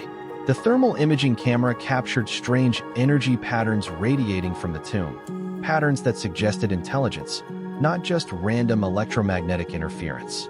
Dmitri moved closer, whispering words in his native language. "The old ones," he muttered. "They warned us about awakening what sleeps beneath the ice." The tomb itself seemed to breathe, not with actual lungs, but with a rhythmic pulse that suggested something far more complex than a simple archaeological find. This was no mere historical artifact. It was a living mystery, a technological enigma that challenged everything known about human history. Elena realized they had discovered something that would rewrite archaeological understanding. But with each passing moment, she also sensed they were treading on ground never meant to be explored by human eyes. The suspended figure continued to pulse with an inner light, its crystalline chamber maintaining a perfect environmental stasis that defied all known scientific principles. Suddenly, a hairline fracture appeared in the crystalline chamber. It spread like a spider's web, barely perceptible at first, then growing more pronounced with each passing second. "Everyone step back," Elena commanded. her scientific composure barely masking the growing sense of unease. The fracture pulsed with an inner blue light, reminiscent of electrical currents running through delicate circuitry. Mikhail's instruments began recording unprecedented energy signatures, frequencies that didn't exist in any known electromagnetic spectrum. Dmitri took a step backward, his hand reaching into a small pouch at his waist. From it, he pulled out an ancient talisman, a carved piece of mammoth bone passed down through generations of his family. The intricate markings on the talisman seemed to resonate with the symbols surrounding the suspended figure. "This tomb," he whispered, "is not a tomb. It is a vessel." Anastasia's scientific mind raced. The suspended figure was clearly not human, or at least not human as they understood the term. Its anatomical structure suggested an advanced biological engineering far beyond current human capabilities. The metallic gray skin appeared to be more of a sophisticated technological interface than mere organic matter. The fractures continued to spread, creating a mesmerizing pattern of light and shadow. Victor's equipment began to emit a high-pitched whine, a sound that seemed to exist between hearing and feeling. "We're dealing with something beyond archaeological discovery," Elena muttered, her hand unconsciously reaching for a protective amulet she always carried, a small meteorite fragment found during a previous expedition. The air inside the tomb began to change. It wasn't just getting colder or warmer, it was becoming different, more charged, more alive. The very molecular structure seemed to be shifting, responding to some unseen stimulus. The suspended figure's eyes, if they could be called eyes, began to show the faintest hint of luminescence. Not a biological response, but something more akin to an awakening system, like a complex machine coming to life after millennia of dormancy. The chamber's internal pressure began to change, creating a subtle but unmistakable energy signature that made the researchers' hair stand on end. Anastasia's scientific instruments registered quantum fluctuations that defied current understanding of physics. "It's responding," Mikhail whispered, his voice a mixture of terror and scientific excitement. "Whatever this is, it's not just a passive artifact. It's alive." The fractures in the crystalline chamber began to emit a soft, pulsing blue light that seemed to have a rhythm, almost like a heartbeat, but far more complex. Mathematical in its precision, yet organic in its movement. Dmitri began chanting softly, an ancient Nenet's protective incantation passed down through generations. The talisman in his hand started to vibrate, its carved bone surface reflecting the chamber's otherworldly light. Elena realized they were witnessing something unprecedented. This was no ordinary archaeological discovery. The suspended figure represented a technology so advanced it bordered on the supernatural, a bridge between scientific understanding and something entirely unknown. The metallic gray skin of the figure began to ripple, like liquid metal responding to an invisible command. Intricate patterns emerged, part biological, part technological, that suggested a form of intelligence far beyond human comprehension. Suddenly, a holographic projection erupted from the chamber. Not a typical image, but a three-dimensional representation of star systems, planetary alignments, and complex mathematical equations that seemed to dance and shift in midair. "These are not just star charts," Anastasia breathed, her trained eye catching the subtle nuances. "These are navigation coordinates, but not for any star system we currently know." Victor's equipment began recording data at an unprecedented rate. Electromagnetic readings spiked, creating patterns that looked more like complex communication than random energy fluctuations. The suspended figure's eyes now glowed with an intensity that suggested awareness. Not a biological awareness, but something more, a technological consciousness that had been waiting, preserved, for millennia. Dmitri's chanting grew more intense. "The Guardians," he muttered, "are awakening." The holographic projection began to coalesce, forming more distinct images. Star systems transformed into intricate geographical maps, not of Earth as they knew it, but of a landscape that seemed both familiar and utterly alien. "These coordinates," Elena murmured, her fingers tracing the projection, "they don't match any current geological formations. It's like a map of Earth, but from before." Mikhail's scientific mind raced. "Before what?" he whispered. The suspended figure's movement became more pronounced. What had been subtle vibrations now suggested a gradual awakening, a system booting up after millennia of dormancy. The metallic gray skin began to restructure, microscopic components shifting and realigning with mathematical precision. A low frequency began to emanate from the chamber, not a sound precisely, but a vibration that resonated deep within the researchers' bodies. Anastasia's instruments went into overdrive, capturing data points that would take decades to fully analyze. "This is impossible," Victor muttered, watching his equipment struggle to comprehend the energy signatures. Dimitri's talisman grew hot, its ancient bone carving now glowing with the same blue luminescence as the chamber. The local guide looked simultaneously terrified and reverent. "My grandfather's stories," he whispered. "They were true." The holographic projection began to reveal something extraordinary, a complex network of underground structures spanning continents. Cities buried beneath ice, technological networks that suggested a civilization far more advanced than anything in current archaeological understanding. Elena realized they were witnessing something that would fundamentally challenge human history. This was not just a discovery, it was a revelation. The suspended figure's eyes, now fully illuminated, seemed to focus on the researchers, not with biological recognition, but with a technological awareness that suggested communication was imminent. "Prepare yourselves," Elena said quietly, her scientific training battling with a growing sense of something beyond rational explanation. The chamber's energy reached a critical point. Suddenly, a cascade of information burst forth, not through sound or traditional communication, but through a direct neural projection that filled the researchers' minds with a flood of images, concepts, and fragments of an incomprehensible history.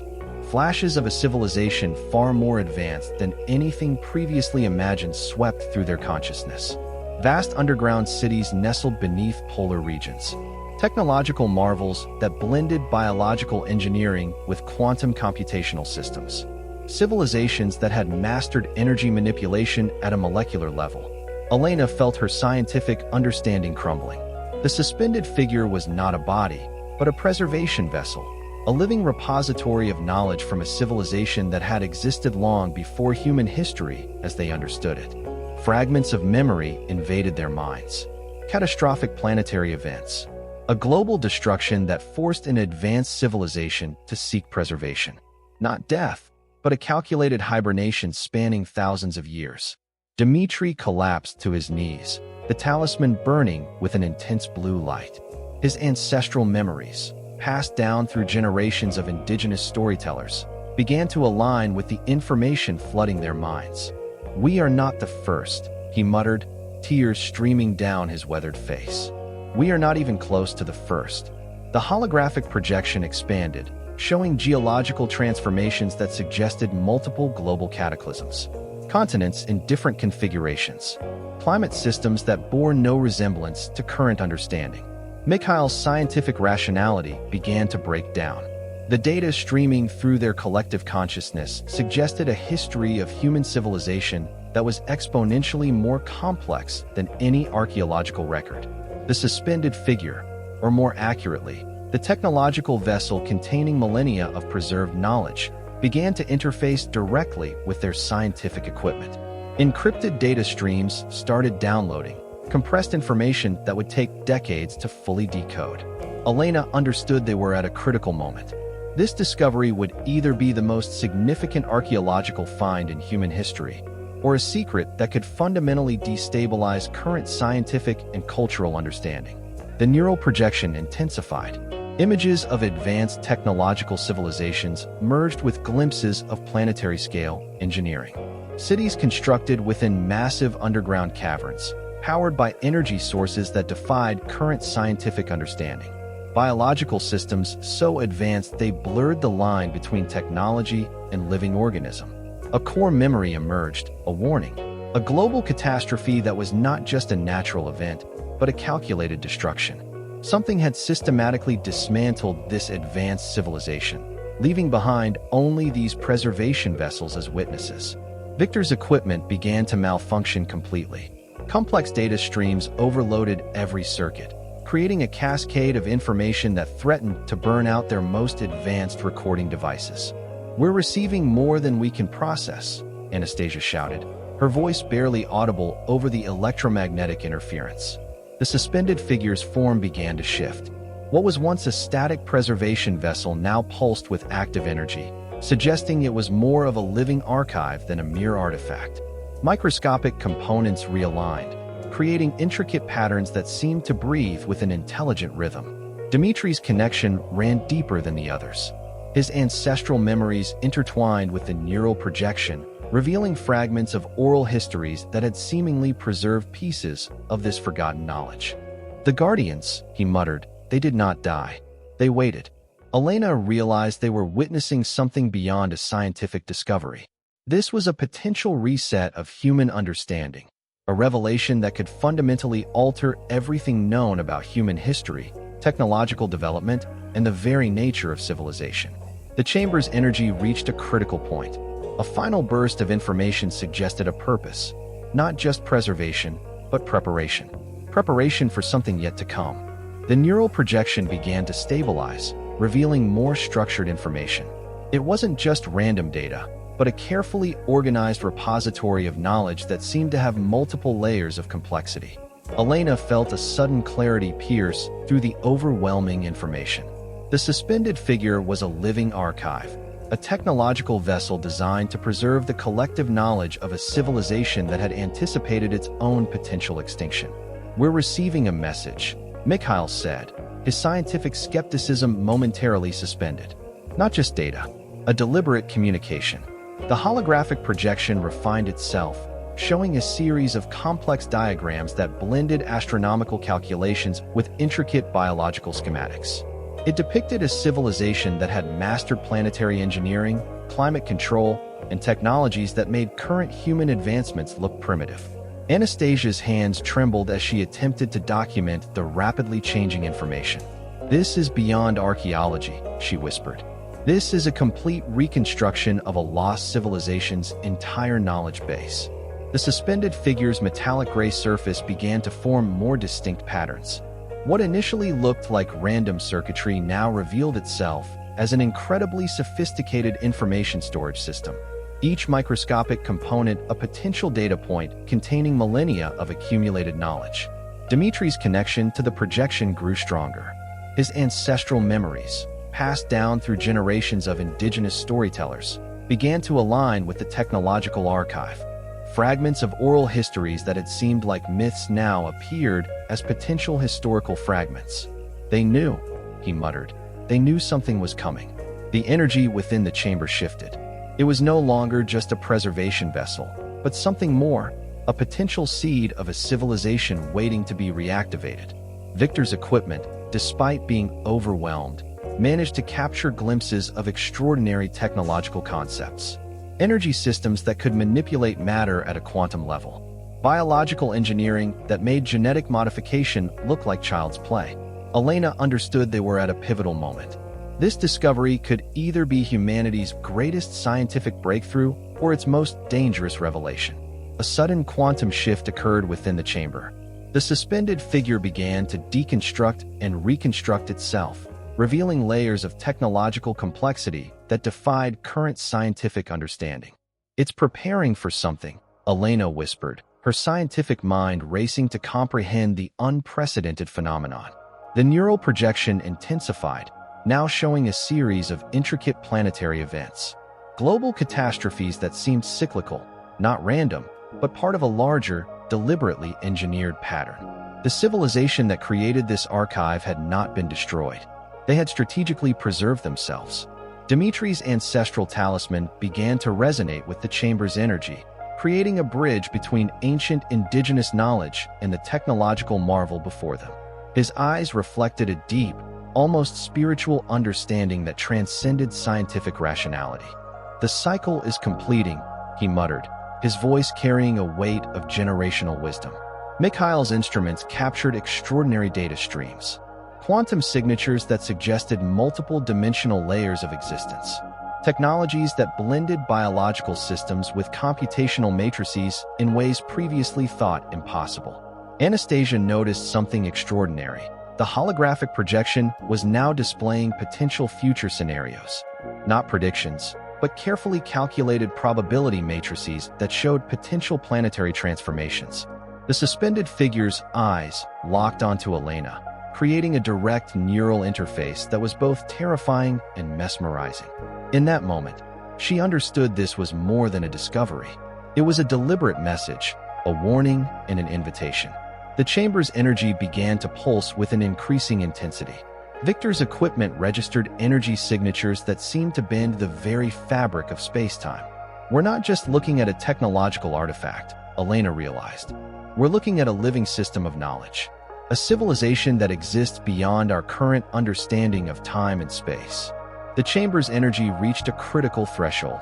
In a moment of profound synchronization, the suspended figure released its final transmission, not just a message, but a comprehensive understanding of what had truly transpired. This wasn't a simple archaeological discovery. It was a carefully designed awakening. The civilization that created this archive had anticipated Earth's cyclical planetary transformations. They weren't victims of extinction, but strategic survivors who had engineered their own preservation.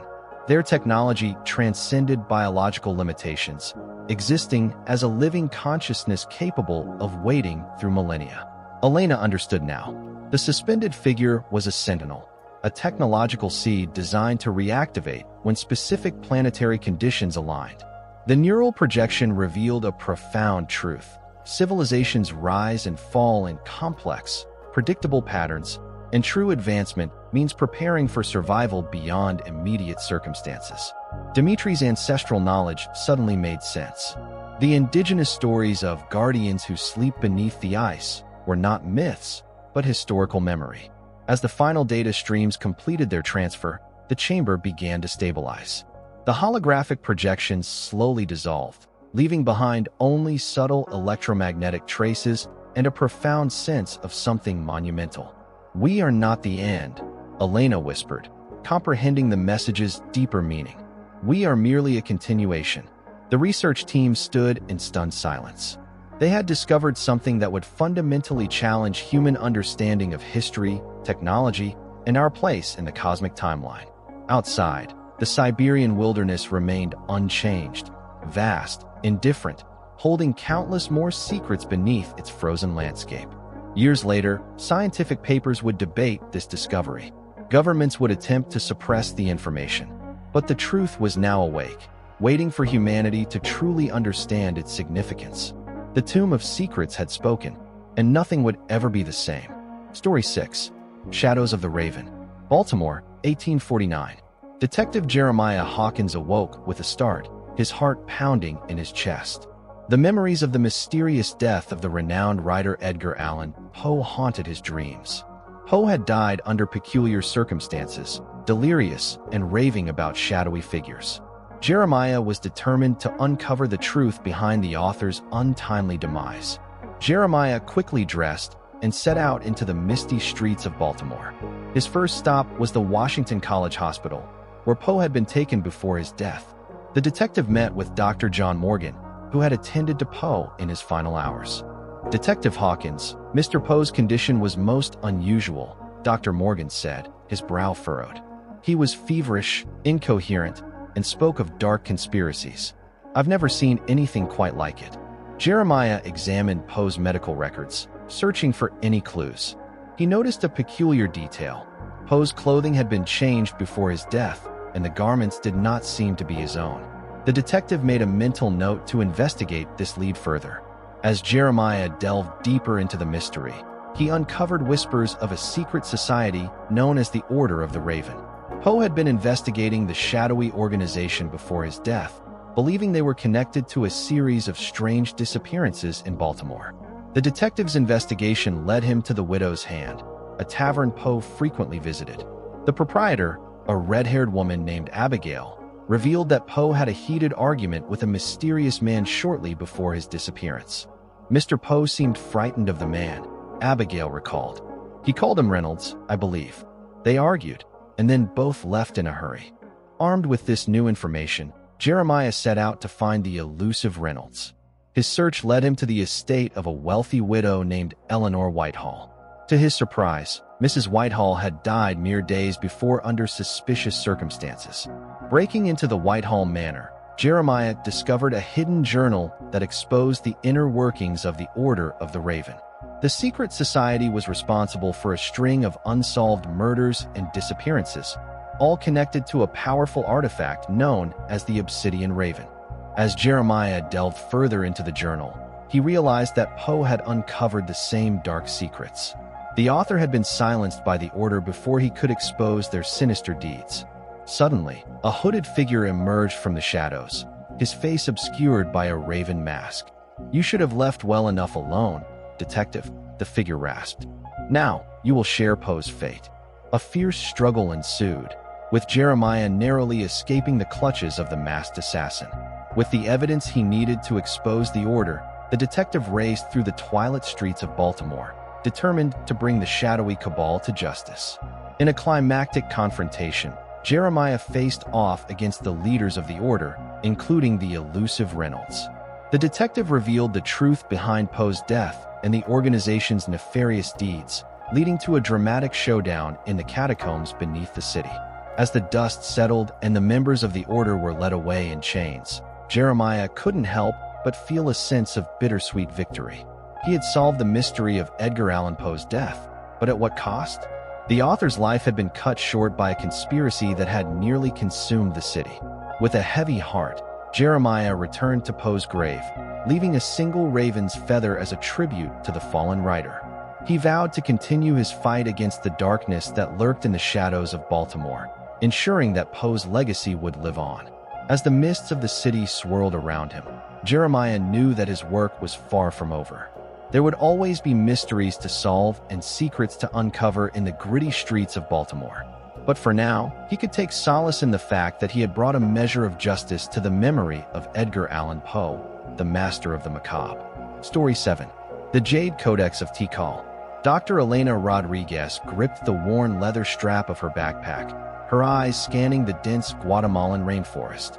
The humid air clung to her skin like a second layer, carrying the musty scent of centuries-old secrets. She had spent 15 years chasing whispers of a legendary artifact that most of her colleagues considered nothing more than academic folklore. The Jade Codex was more than just a myth to Elena. Hidden within the vast archaeological complex of Tikal, it represented something far more profound than a simple historical document. Rumors spoke of a manuscript that contained astronomical calculations so precise they defied the technological understanding of the Maya civilization. Her research had led her to this precise moment, a clearing just beyond the massive temple of the Great Jaguar, where preliminary ground-penetrating radar had revealed an anomalous underground chamber. Local Keki Maya guides had warned her about the site, their voices dropping to hushed whispers when they spoke of ancient guardians and forbidden knowledge.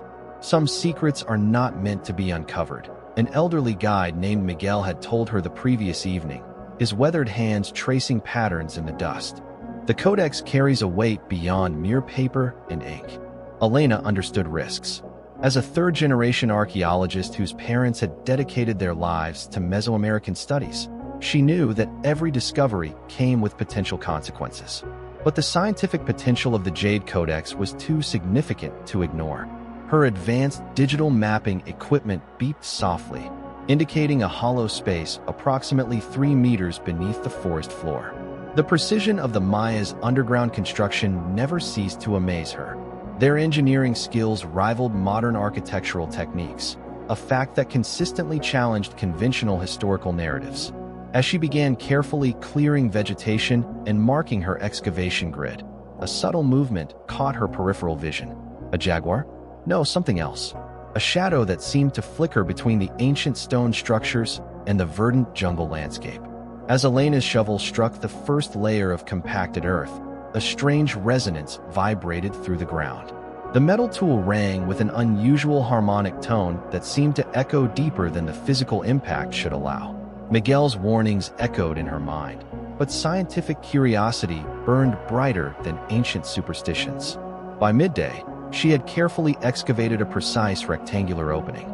The underground chamber's entrance was sealed with intricately carved stone blocks. their surfaces adorned with astronomical symbols and geometric patterns that suggested mathematical complexity far beyond what archaeologists traditionally attributed to the Maya civilization. Dr. Marcus Holloway, her longtime research rival and occasional collaborator, would have given anything to witness this moment. Their competitive relationship had been forged through years of academic debates and parallel expeditions across Central America. He had always dismissed her theories about advanced Maya technological understanding, preferring conventional archaeological interpretations. The stone blocks required delicate removal. Elena used specialized carbon fiber tools, each movement calculated and precise. Dust particles danced in the minimal light filtering through her portable illumination system, creating an almost mystical atmosphere around the excavation site. When the final stone block shifted, a rush of air emerged, not stale or musty as one might expect from a century-sealed chamber, but crisp and charged with an inexplicable energy. The opening revealed a space that defied conventional archaeological expectations. Suspended in the center of the chamber, seemingly untouched by time, was a jade-encased manuscript. Its surface glimmered with an inner luminescence that suggested materials unknown to modern science. Intricate carvings covered the exterior, depicting celestial movements, complex mathematical equations, and what appeared to be astronomical predictions far more advanced than contemporary understanding. Elena's hands trembled slightly as she prepared to document her discovery. Little did she know that her investigation was about to unravel a mystery that would challenge everything humanity believed about ancient civilizations. The jade manuscript seemed to pulse with an almost imperceptible energy as Elena carefully extracted it from its resting place. Her gloved hands moved with surgical precision, years of archaeological training guiding her every movement. The codex was lighter than she expected, its surface cool to the touch despite being sealed underground for centuries. As she positioned the artifact under her portable digital microscope, a series of unexpected electromagnetic readings began to fluctuate on her research equipment. The digital screens flickered, showing strange interference patterns that defied logical explanation. Miguel's warnings about ancient guardians suddenly felt less like superstition and more like a cryptic warning. Dr. Holloway would arrive within hours. Their research team had been tracking this potential discovery for months, and Elena knew the competitive dynamics between them would make this moment explosive. Their previous collaborative expeditions had always been tinged with an undercurrent of academic rivalry and mutual respect. The first page of the codex revealed an astronomical chart that made Elena's breath catch. The mathematical precision was extraordinary, calculations that seemed to predict celestial movements with an accuracy that modern computational systems would struggle to replicate. Constellations were mapped with a complexity that suggested the Maya possessed astronomical knowledge far beyond what current historical records suggested. Suddenly, a distant rumble echoed through the jungle. Not thunder, but something more deliberate. Something that felt like a response to the codex being disturbed. The rumble grew more pronounced, causing small stones to vibrate and loose vegetation to tremble. Elena's scientific training battled with an inexplicable sense of primordial unease. Something about this discovery transcended typical archaeological protocols. A series of intricate symbols along the codex's edge began to shimmer, not a trick of light, but an actual luminescent transformation that seemed to pulse with an internal rhythm. Each symbol appeared to be interconnected, forming a complex mathematical sequence that defied contemporary understanding. Her satellite communication device suddenly sparked, then went silent. The GPS tracking system in her equipment flickered erratically, displaying coordinates that didn't correspond to any known geographical location. Elena realized she was now completely isolated, deep in the Guatemalan rainforest, with a discovery that could rewrite human historical understanding. The manuscript contained more than astronomical charts. Embedded within its jade casing were what appeared to be technological schematics, diagrams that suggested advanced engineering concepts millennia ahead of their supposed time.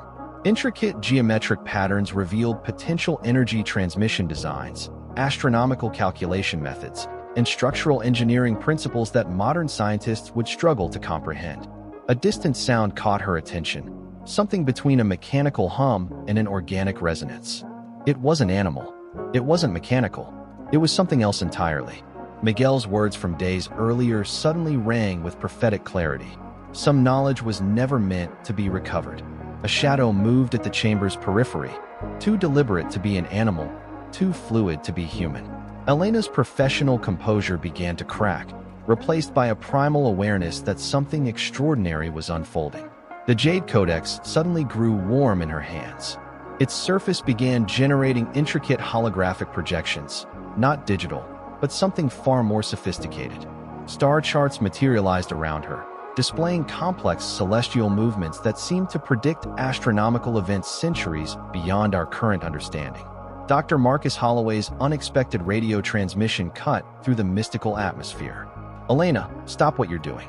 There are things about this site you don't understand." His urgent tone suggested he knew more than he'd previously revealed. Their years of academic rivalry now seemed to conceal something deeper, a shared knowledge about the potential implications of her discovery. The projections from the Codex began showing what appeared to be architectural schematics of advanced structures.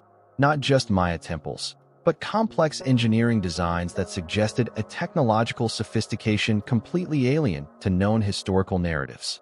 Precision mathematical equations floated alongside intricate mechanical blueprints, hinting at knowledge far beyond conventional archaeological understanding. Elena realized this was more than an archaeological discovery. This was potentially evidence of a civilization with technological capabilities that modern science couldn't explain, a civilization that might have possessed knowledge intentionally erased or forgotten by human history. A low, resonant frequency began emanating from the Codex, causing the very air around her to vibrate with an almost musical complexity. Something was awakening, something that had remained dormant for centuries, waiting for the right moment of discovery.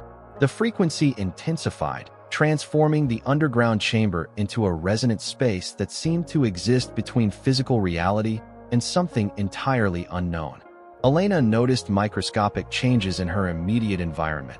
Dust particles moving in impossible geometric patterns, the stone walls subtly shifting their molecular structure. Dr. Holloway's voice crackled through the weakening radio transmission. "Elena, those symbols, they're not just astronomical calculations. They're a form of technological communication, a language that bridges mathematical precision with something closer to quantum communication." Her scientific training battled against the inexplicable phenomena unfolding around her. The Jade Codex was no longer just an artifact, it was a living repository of knowledge that seemed to respond to her presence, her thoughts, her very biological frequency. The holographic projections began revealing complex sequences, not just star charts, but what appeared to be technological schematics showing advanced energy transmission systems. These designs suggested a civilization that understood principles of physics and engineering millennia ahead of contemporary scientific understanding. Intricate geometric patterns emerged, displaying potential energy grid configurations that modern quantum physicists would struggle to comprehend. The Maya, it seemed, had possessed knowledge that transcended traditional archaeological interpretations. A shadow moved at the chamber's edge, humanoid, yet not human.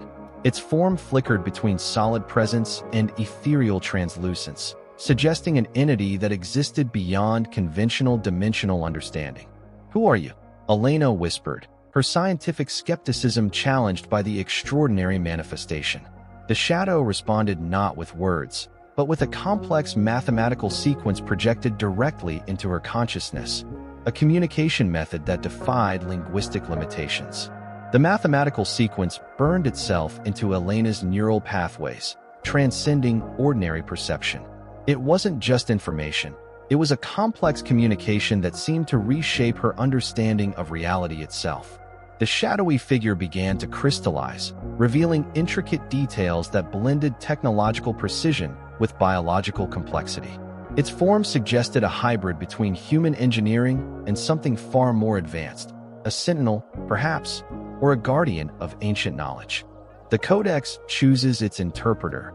The entity communicated, not through sound, but through a direct neural transmission that resonated within Elena's mind. "Your genetic lineage carries markers compatible with understanding." Dr. Holloway's research suddenly made sense. Their years of collaborative and competitive work had been subtly guided by forces beyond their comprehension.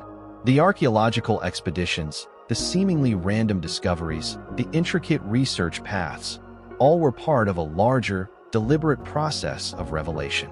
The Jade manuscript continued projecting holographic sequences, now displaying complex technological blueprints that suggested energy transmission systems far beyond current human capabilities. Quantum entanglement principles, advanced astronomical calculations, and engineering schematics that defied contemporary scientific understanding materialized around her. Elena realized this was more than a discovery. This was a controlled revelation, a carefully orchestrated moment of human enlightenment. The entity's neural transmission began revealing the true purpose of the Jade Codex, a millennia-old preservation mechanism designed to identify and prepare specific human lineages capable of understanding advanced technological and cosmic knowledge. Your bloodline, the shadowy figure communicated, carries genetic markers traced through generations. The Rodriguez family's archaeological legacy was not coincidence, but a carefully orchestrated path of selection. Elena's mind reeled. Generations of her family's work in Mesoamerican archaeology suddenly transformed from academic pursuit to a deliberate, guided mission. The Codex wasn't just an artifact. It was a sophisticated selection and communication tool designed to identify humans capable of receiving advanced knowledge. The holographic projections began to consolidate, showing fragmented histories of a civilization that existed between technological advancement and metaphysical understanding. They weren't simply an ancient culture, but sophisticated cosmic architects who had deliberately encoded their knowledge into genetic memory and carefully preserved archaeological markers. Dr. Holloway burst into the chamber, his appearance suggesting he had been tracking her expedition with more than professional interest. "We've been preparing for this moment our entire lives," he said, his voice a mixture of excitement and profound revelation. The Jade manuscript began to dissolve, not into dust, but into a luminescent energy that seemed to integrate itself into Elena's neural pathways. Centuries of hidden knowledge transferred in moments, astronomical calculations, technological schematics, and cosmic understanding that would take generations to fully comprehend. As the chamber's energy stabilized, Elena understood that this was more than a discovery. It was a transmission, a carefully designed bridge between an advanced ancient civilization and humanity's potential future.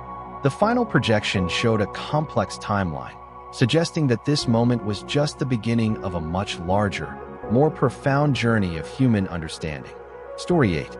Echoes of Göbekli Tepe. The scorching Turkish sun cast long shadows across the archaeological site, where Dr. Elena Karsten brushed away millennia of dust with trembling hands. Her fingers traced the intricate carvings on a massive stone pillar, serpentine figures intertwined with celestial symbols that seemed to pulse with an energy far beyond mere archaeological curiosity. Göbekli Tepe had always been more than just another excavation site. Nestled in the southeastern Anatolian plains, this prehistoric complex predated everything archaeologists thought they knew about human civilization. Dating back to 10,000 BCE, it was a quantum leap in understanding human technological and spiritual capabilities. Elena's mentor, Professor Mehmet Aydin, approached with a weathered leather notebook. His eyes, sharp despite his 65 years, held a mixture of excitement and apprehension. "You see these alignments?" he asked, pointing to a series of carved circles that seemed to map something more complex than a simple astronomical chart. The site was unlike any prehistoric location ever discovered. Massive T-shaped pillars, some weighing up to 50 tons, were precisely positioned in circular formations. Each pillar was intricately carved with predatory animals, abstract symbols, and humanoid figures that defied simple interpretation. What made Göbekli Tepe truly extraordinary wasn't just its age, but its complexity. This wasn't a simple hunter-gatherer settlement. The precision of the stonework, the astronomical alignments, the sophisticated spiritual iconography, all suggested a civilization far more advanced than contemporary archaeological theories could explain. "There's something else," Mehmet whispered, unfolding a series of photographs taken during their most recent ground-penetrating radar scans. Beneath the visible structures, Hidden chambers suggested a network of underground spaces that had yet to be explored. Elena's research had uncovered tantalizing hints of a broader mystery. The site seemed to be more than a religious complex or astronomical observatory. Something fundamental about human consciousness and cosmic connection appeared embedded in its very stones. Her academic colleagues had long dismissed her more radical theories. A global network of prehistoric civilizations?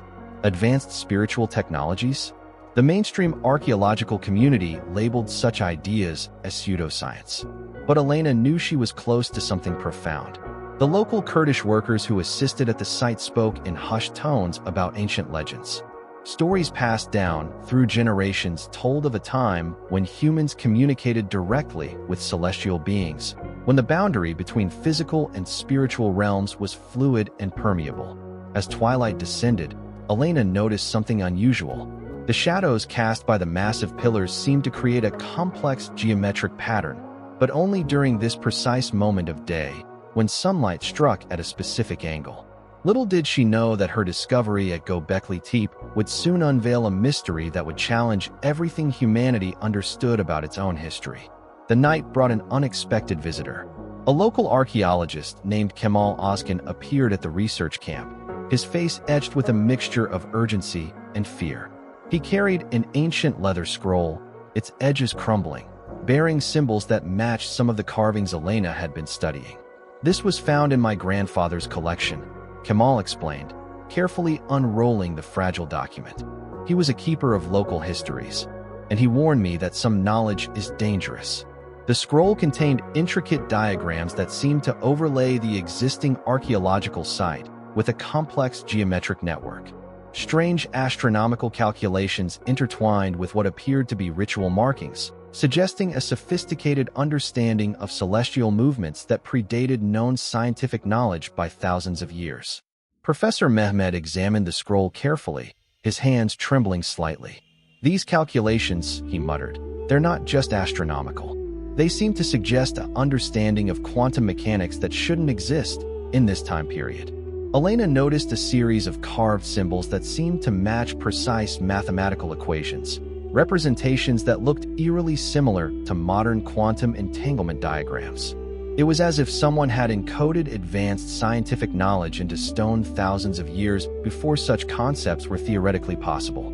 The underground chambers detected by ground-penetrating radar became their primary focus. Local legends spoke of a hidden network of tunnels beneath Göbekli passages that supposedly connected to other ancient sites across Anatolia and beyond. As they prepared for an underground expedition, strange occurrences began to multiply. The local workers became increasingly nervous. Some spoke of strange lights seen around the site at night, ethereal blue-green illuminations that seemed to dance between the ancient pillars. Kemal shared a story passed down through generations. According to ancient family records, Göbekli was more than an archaeological site. It was a nexus, a point of convergence between different dimensions of human consciousness and cosmic energy.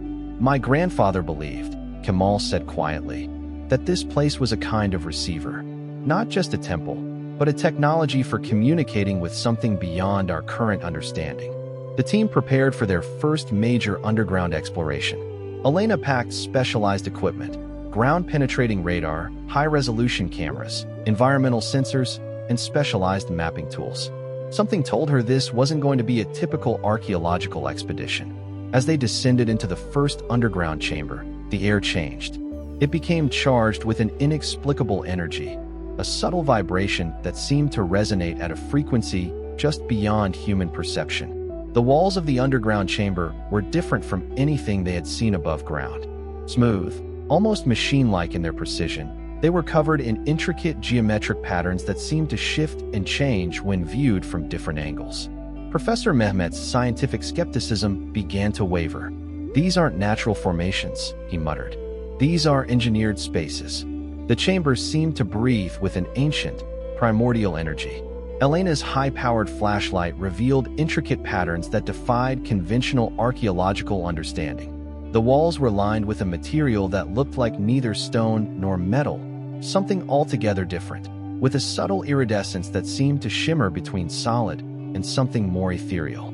Kemal suddenly stopped, pointing to a series of symbols near the chamber's western wall. "These markings," he whispered, "they're not like anything in the historical record. They're not Hittite, not Sumerian, not any known civilization." Professor Mehmet carefully traced the symbols with a specialized digital imaging device. Each line and curve seemed to contain mathematical precision that suggested a level of scientific knowledge thousands of years ahead of its time. The symbols appeared to be a complex language, part mathematical equation, part spiritual code. As they moved deeper into the underground complex, the temperature dropped dramatically. Elena's environmental sensors began to malfunction, their readings becoming erratic and impossible to interpret. The magnetic fields seemed to fluctuate in ways that defied natural explanation. A series of interconnected chambers revealed themselves, each more complex than the last. One room contained what appeared to be a massive circular platform, surrounded by intricate carved pillars that seemed designed to channel some form of energy.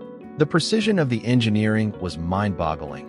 Each stone cut with a mathematical accuracy that would challenge modern technological capabilities.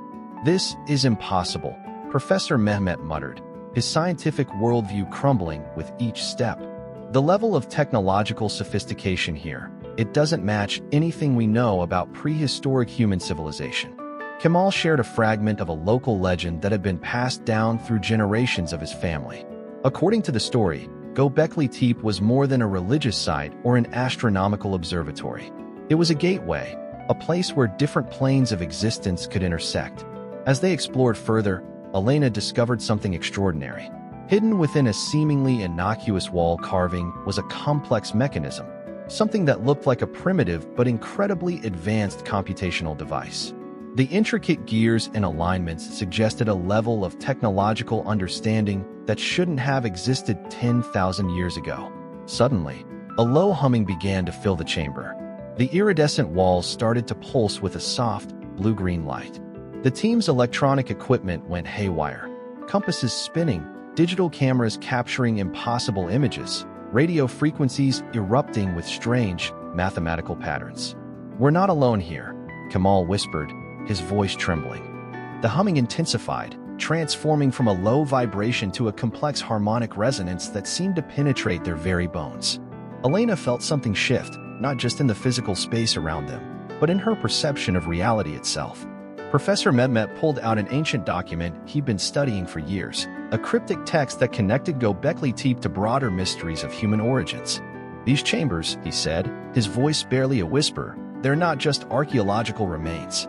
They're a kind of technology we can't comprehend." The walls began to shimmer, revealing complex holographic-like projections that mapped out intricate astronomical patterns. Constellations danced across the chamber's surface, showing star movements that didn't match any current celestial configuration. It was as if the walls were revealing a cosmic memory, a record of the sky from thousands of years before human civilization as we know it.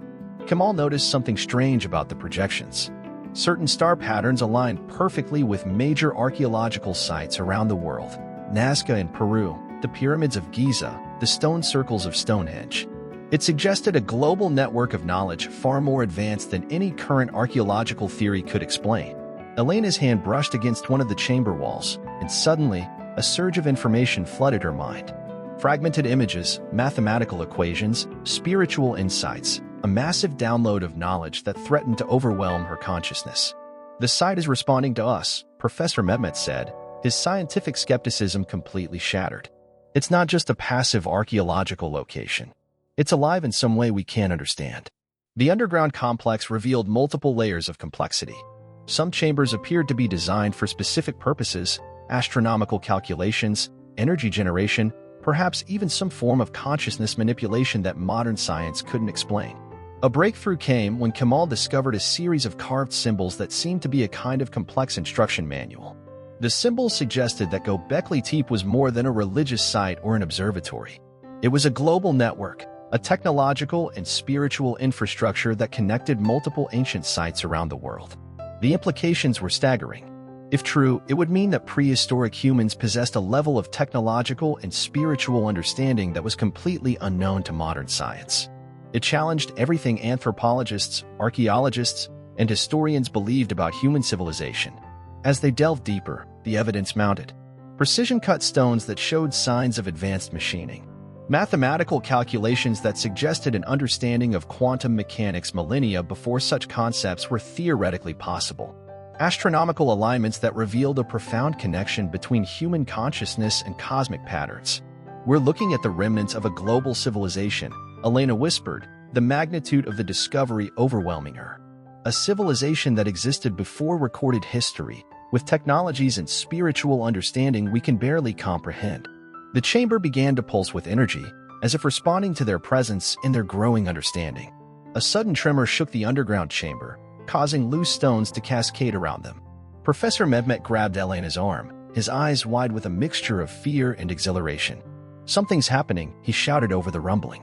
The walls of the chamber began to shift, revealing hidden passageways that seemed to materialize out of solid stone. Kamal's hand moved instinctively to an ancient amulet he wore, a family heirloom passed down through generations, its intricate design now seeming to resonate with the chamber's vibrations.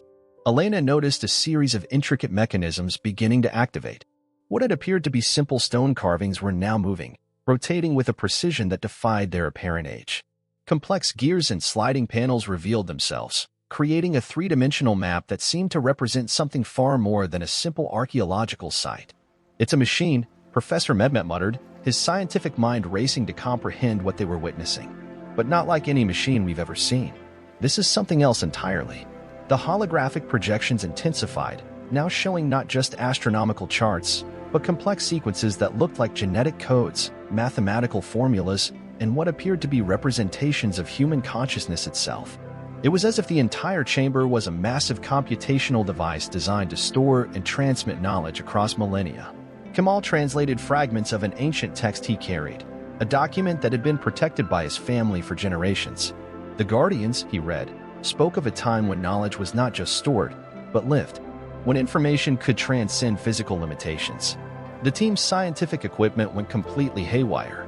Compasses spun wildly, electronic devices flickered with impossible data streams, and the very air seemed charged with an energy that defied scientific explanation. A hidden compartment slowly opened in the chamber's central platform. Inside, protected by layers of advanced preservation technology, lay a collection of artifacts that looked simultaneously ancient and impossibly advanced. Crystal-like objects that seemed to contain entire libraries of information. Metallic devices with components that looked like they could have been manufactured yesterday, not thousands of years ago. Elena reached out, her hand trembling, and touched one of the artifacts. Instantly, a wave of information flooded her consciousness, glimpses of a civilization that existed before recorded history. Advanced technologies. Spiritual practices that merged scientific understanding with cosmic consciousness. A global network of knowledge that spanned continents and transcended human limitations. "We're not just discovering an archaeological site," Professor Mehmet said, his voice filled with a mix of wonder and terror. "We're uncovering a portal to a completely different understanding of human history." The chamber continued to reveal its secrets. Each moment brought new revelations that challenged everything they thought they knew about human civilization, technological development, and the nature of consciousness itself. As the hidden compartment remained open, a soft luminescence began to emanate from the artifacts.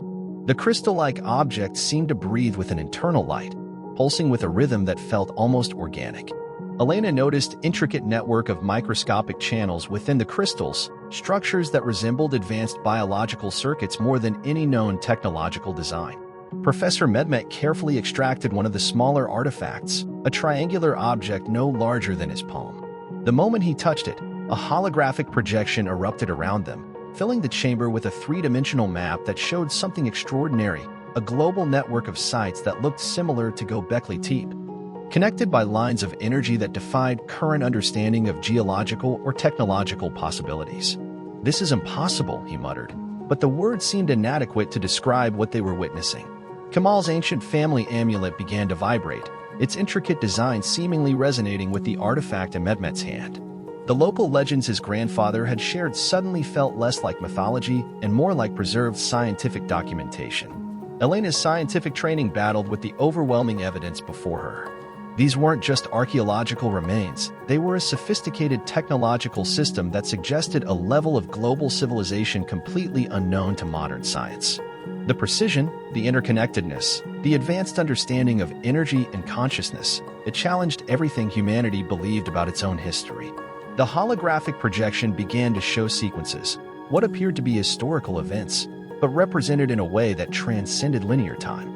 Civilizations rising and falling, cosmic events, human migrations, all interconnected in a complex web of information that suggested a profound understanding of reality itself. A sudden shift occurred.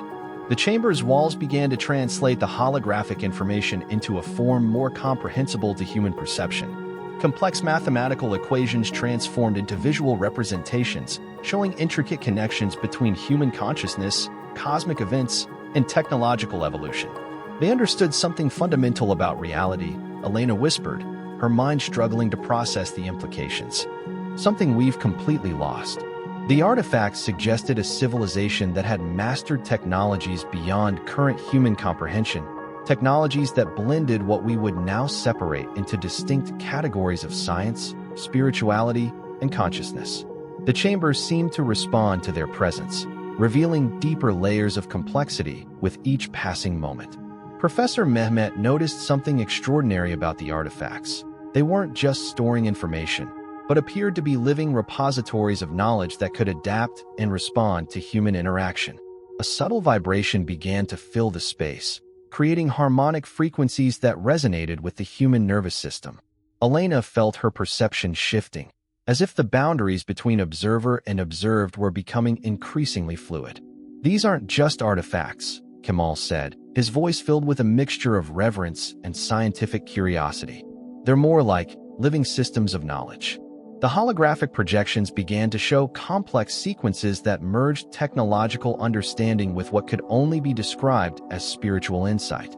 Images of advanced civilizations flickered, not just human societies, but intricate networks of consciousness that seemed to transcend physical limitations.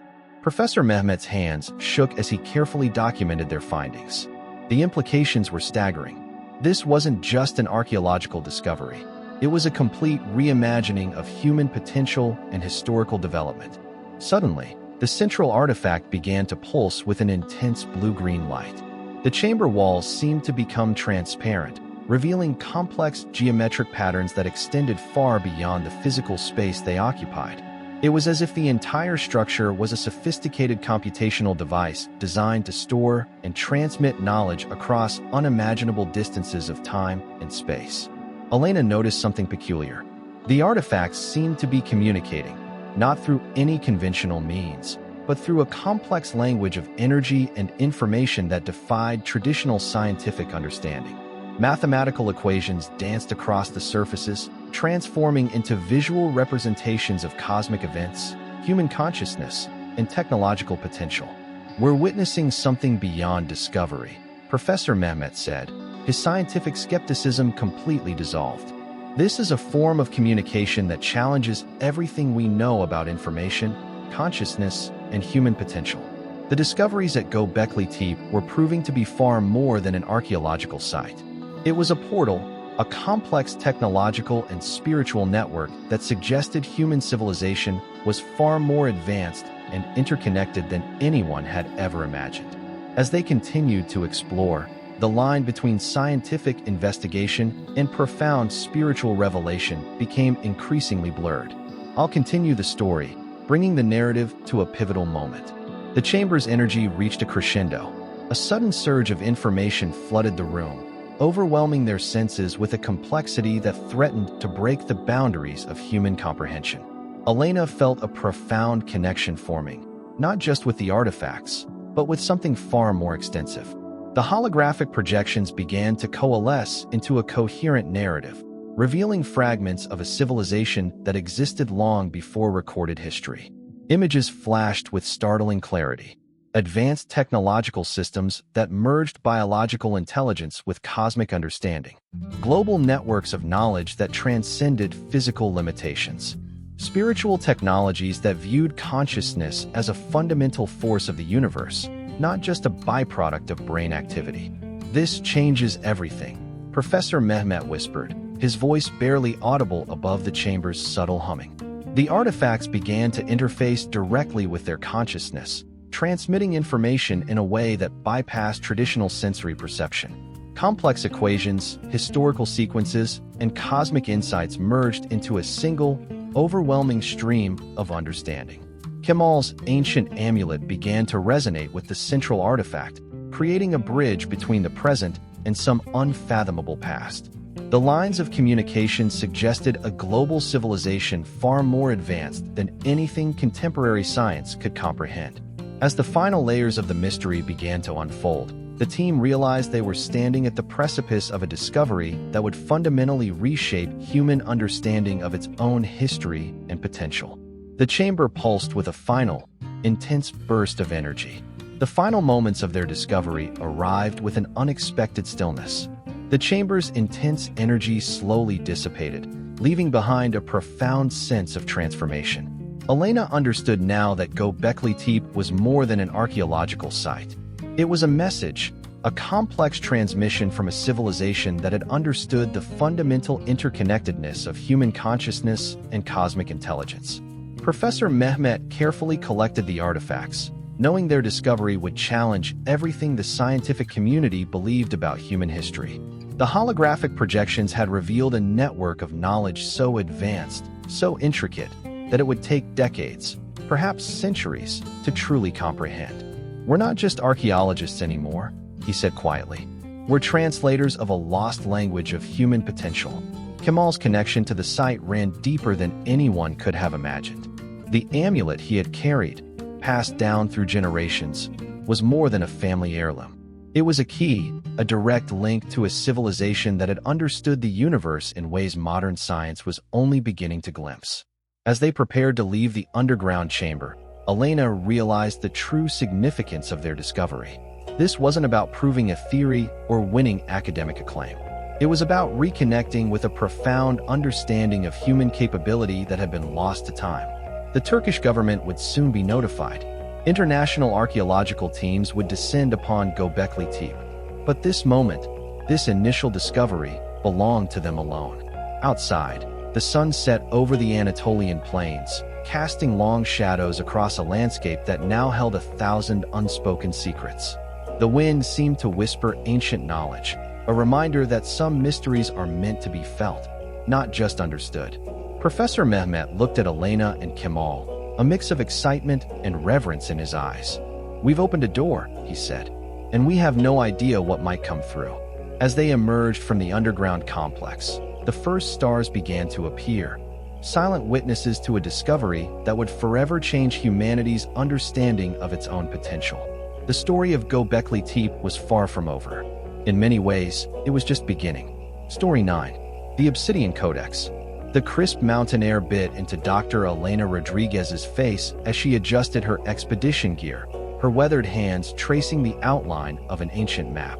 The remote Andean peaks of Peru stretched before her, holding secrets that had taunted archaeologists for generations. This wasn't just another archaeological expedition. This was a quest that could rewrite human history.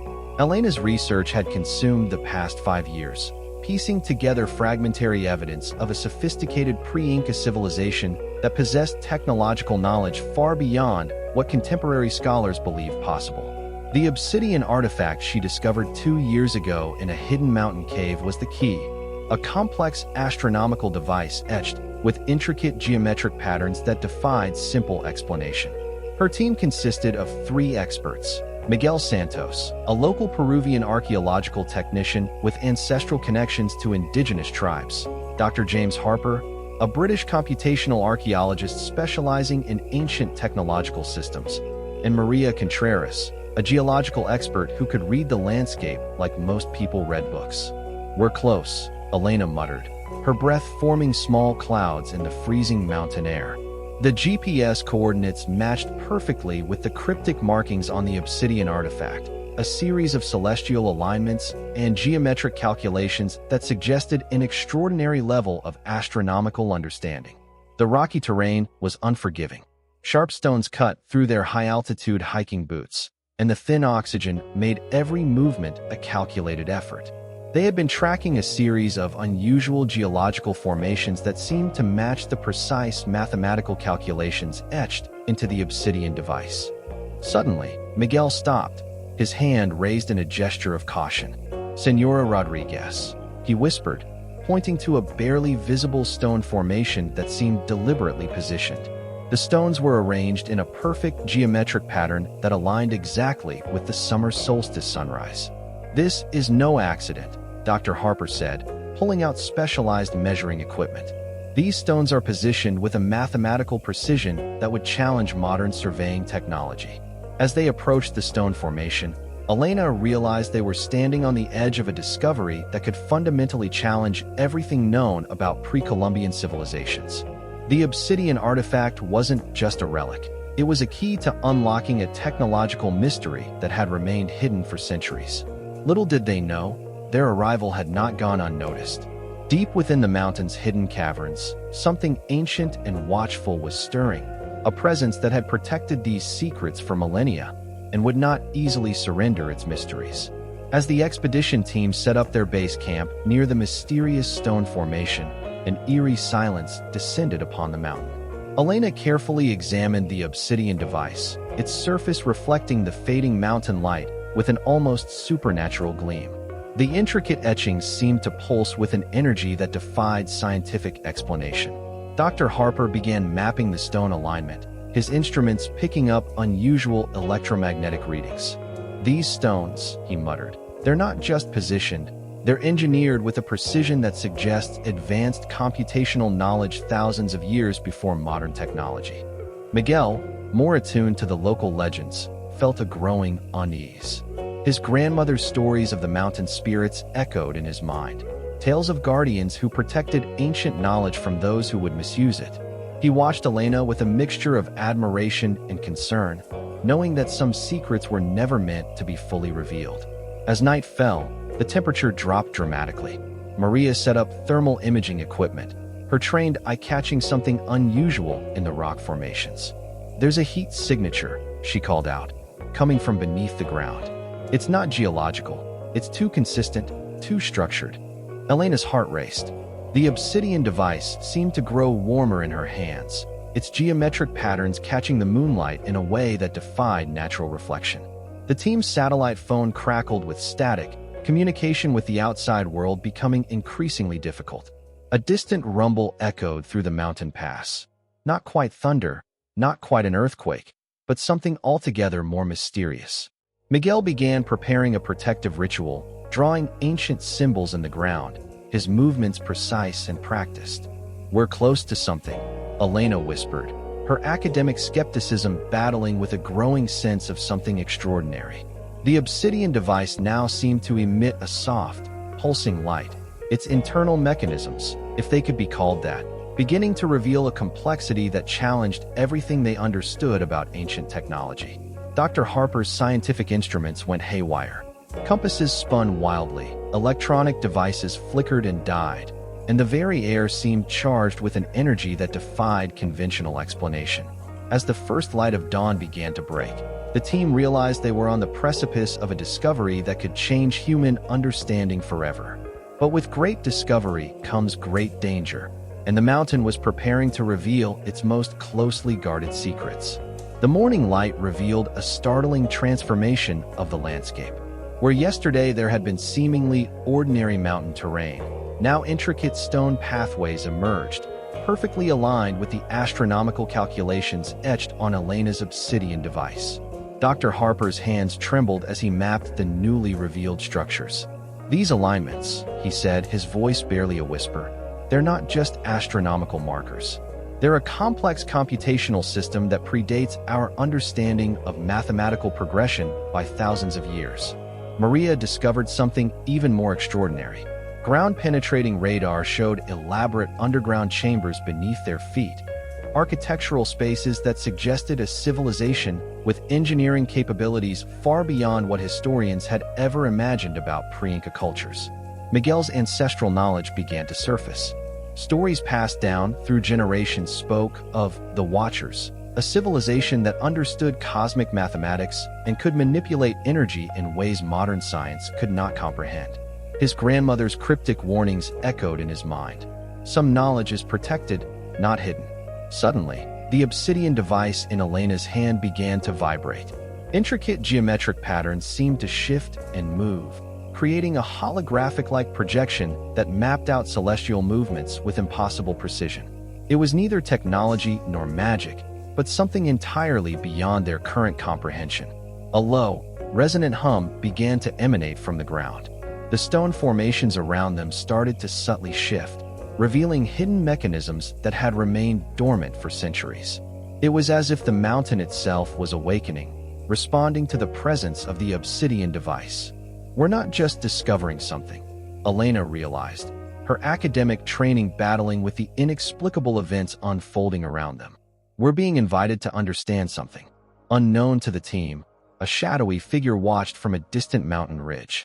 Someone, or something, was monitoring their every move, weighing whether these explorers were worthy of the secrets about to be unveiled. As the day progressed, the mountain continued to reveal its mysteries, each discovery more mind-bending than the last. The line between archaeology and something far more profound was blurring with each passing moment.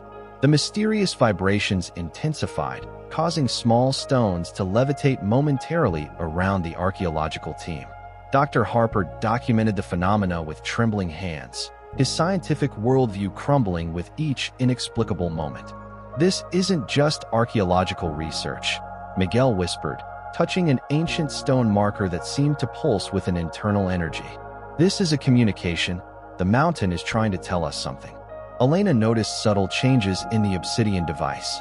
Its surface now displayed intricate mathematical equations that seemed to shift and recalculate in real time, representing astronomical calculations far more complex than any contemporary computational system. Maria's geological instruments began recording extraordinary data. Underground thermal signatures suggested massive chambers with temperature regulations that defied natural geological principles. Something engineered, something deliberate, existed beneath their feet. A sudden wind swept through the mountain pass, carrying whispers that sounded almost like a language, not Spanish, not Quechua, but something ancient and forgotten. The team exchanged glances, recognizing they were experiencing something beyond scientific explanation. The stone formations began to align with mathematical precision, creating a massive astronomical calculator that mapped celestial movements with breathtaking accuracy. Each stone seemed positioned not by chance, but by an intelligence that understood cosmic mathematics at a level humanity had yet to comprehend. As afternoon light filtered through the mountain peaks, the team realized they were standing on the edge of a discovery that could rewrite human history. This was more than an archaeological site. This was a testament to a civilization that understood the universe in ways modern science could barely imagine. The wind died down, and an unnatural silence enveloped the mountain. Dr. Harper's scientific instruments began recording extraordinary data, quantum fluctuations that suggested the very fabric of space-time was subtly different in this location. "These readings," he muttered, adjusting his digital equipment, "suggest something impossible. The electromagnetic signatures here don't just deviate from normal. They're fundamentally alien to our understanding of physics." Elena carefully examined the obsidian device, which now seemed to be generating its own soft, pulsating light. The geometric patterns etched into its surface were moving, creating complex, three-dimensional projections that mapped astronomical movements with impossible precision. Miguel felt a deep connection to the landscape. His indigenous heritage whispered warnings passed down through generations, stories of a civilization that understood cosmic energy in ways modern science could never comprehend. "We're not just discoverers," he said quietly. "We're being tested." Maria's geological analysis revealed something extraordinary. The stone formations weren't just placed. They were engineered with a level of precision that would challenge modern computational capabilities. Underground chambers suggested a complex network of structures that defied conventional archaeological understanding. A distant rumble echoed through the mountain pass. Not quite an earthquake, not quite thunder, but something that suggested a massive mechanism awakening deep beneath the surface. The obsidian device suddenly projected a holographic map of star systems, revealing astronomical calculations that showed knowledge far beyond what historians believed possible for an ancient civilization. Constellations shifted and moved, revealing complex mathematical relationships that suggested a profound understanding of cosmic mechanics. Unknown to the team, a shadowy figure watched from a distant ridge. Someone, or something, was monitoring their progress, evaluating whether these explorers were worthy of the secrets about to be unveiled. As the day progressed, the mountain continued to reveal its mysteries. Each discovery challenged everything they knew about human history, technology, and the very nature of scientific understanding. The mountain's silence was suddenly interrupted by a low, resonant frequency that seemed to emanate from deep within the earth. Elena felt the vibration through her entire body, a sensation that was both terrifying and mesmerizing. "This isn't natural," Dr. Harper announced, his instruments going haywire. The electromagnetic readings were off the charts, creating patterns that defied conventional scientific understanding. The obsidian device in Elena's hands began to heat up, its surface now displaying a complex network of interconnected geometric patterns that pulsed with an inner light. Miguel stepped forward, his indigenous knowledge surfacing. "My grandmother's stories," he said quietly, spoke of guardians who protected knowledge older than the mountains themselves. "We're not just discovering something, we're being invited to understand." Maria's geological scans revealed something extraordinary. Beneath their feet, a massive underground structure emerged, not a natural formation, but an engineered complex that suggested a civilization with technological capabilities far beyond anything historians had previously imagined. The stone markers around them began to shift subtly, creating a massive astronomical calculator that mapped celestial movements with breathtaking accuracy. Each stone was positioned with mathematical precision that would challenge modern surveying technology. A sudden gust of wind carried whispers, fragments of a language long forgotten, hints of knowledge that existed beyond human comprehension.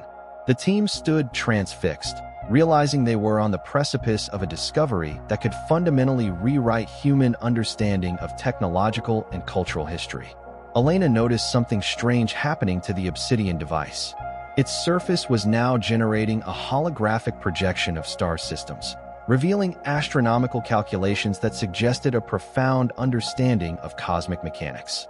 The projections moved with a fluidity that was both beautiful and unsettling. As darkness began to fall, the mountain seemed to pulse with an energy that defied explanation. Something ancient was awakening, a presence that had waited centuries to be understood. As the first light of dawn broke, the mountain underwent a remarkable transformation. The stone formations that had seemed static began to shift subtly, revealing intricate mechanical connections that defied geological understanding. Elena's hands trembled as she examined the obsidian device. It was no longer just an artifact, but a living mechanism of incredible complexity. Holographic projections erupted from its surface, mapping star systems with a precision that would make modern astronomers weep with frustration. "This is impossible," Dr. Harper whispered, his scientific skepticism battling with the overwhelming evidence before his eyes. The electromagnetic readings suggested a technology so advanced it bordered on the supernatural. Miguel stood at the edge of the formation, his indigenous knowledge providing subtle insights. The mountain wasn't just a landscape, it was a massive, deliberate construction. Each stone, each geological formation was positioned with a mathematical precision that suggested an intelligence far beyond human comprehension.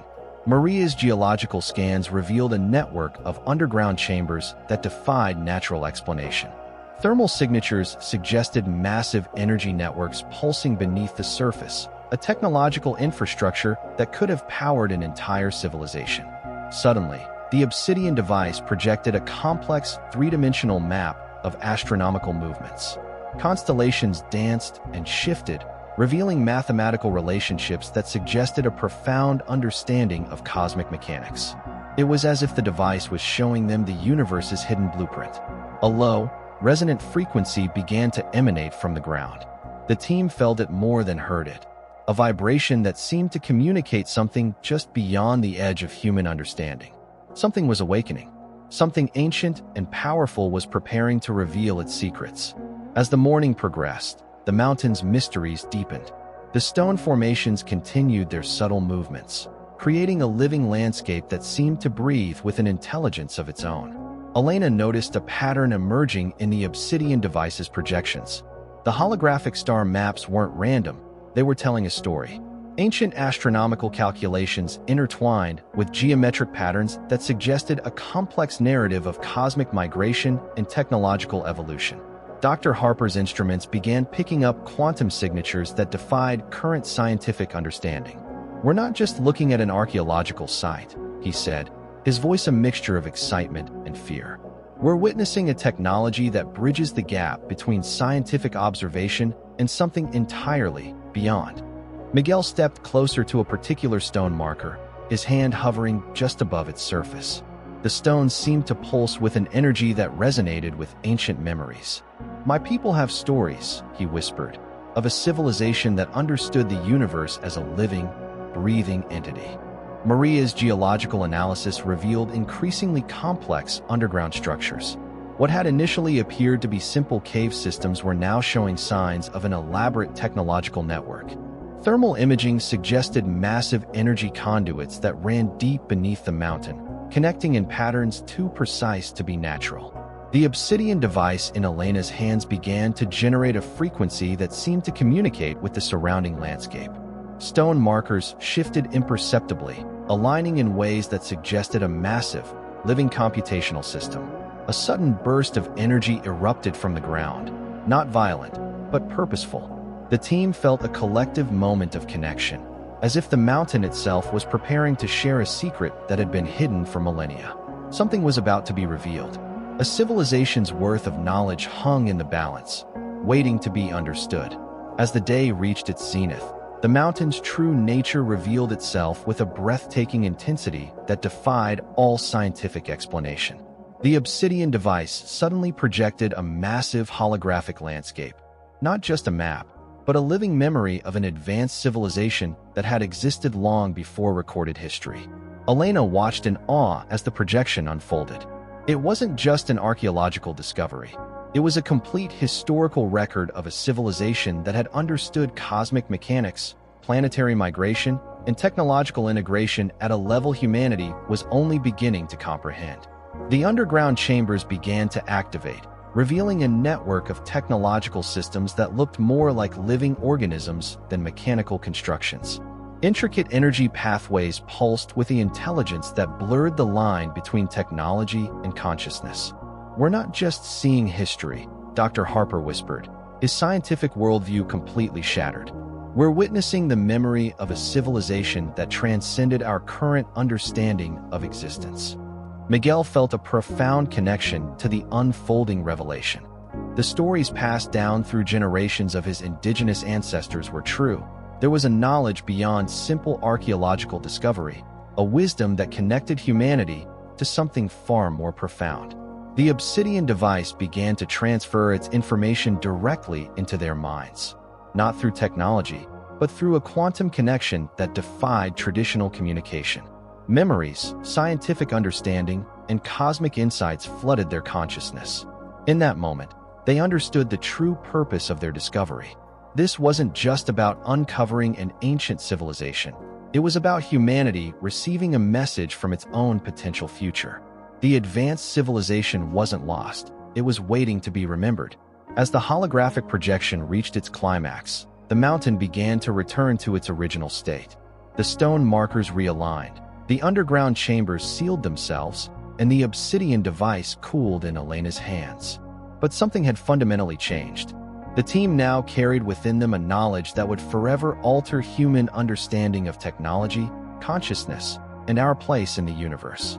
The mountain stood silent once more, keeping its ultimate secrets for now. Story 10. The Akashic Records Conspiracy. Journalist Sarah Novak's world turned upside down when an anonymous source left a cryptic note on her desk at the New York Times. "The Akashic Records are real. Humanity's future depends on them. Meet me tonight, alone." Curiosity piqued, Sarah arrived at the designated spot, an abandoned cathedral in Manhattan. A cloaked figure emerged from the shadows. The source, identifying himself only as Enoch. He revealed that the Akashic Records, the mystical library said to hold all knowledge across space and time, truly existed. An ancient order called the Guardians of Eternity had protected the records for millennia. But now a sinister group, led by billionaire occultist Damien Thorne, sought to seize the record's power to reshape reality itself. Sarah was skeptical of Enoch's fantastic claims.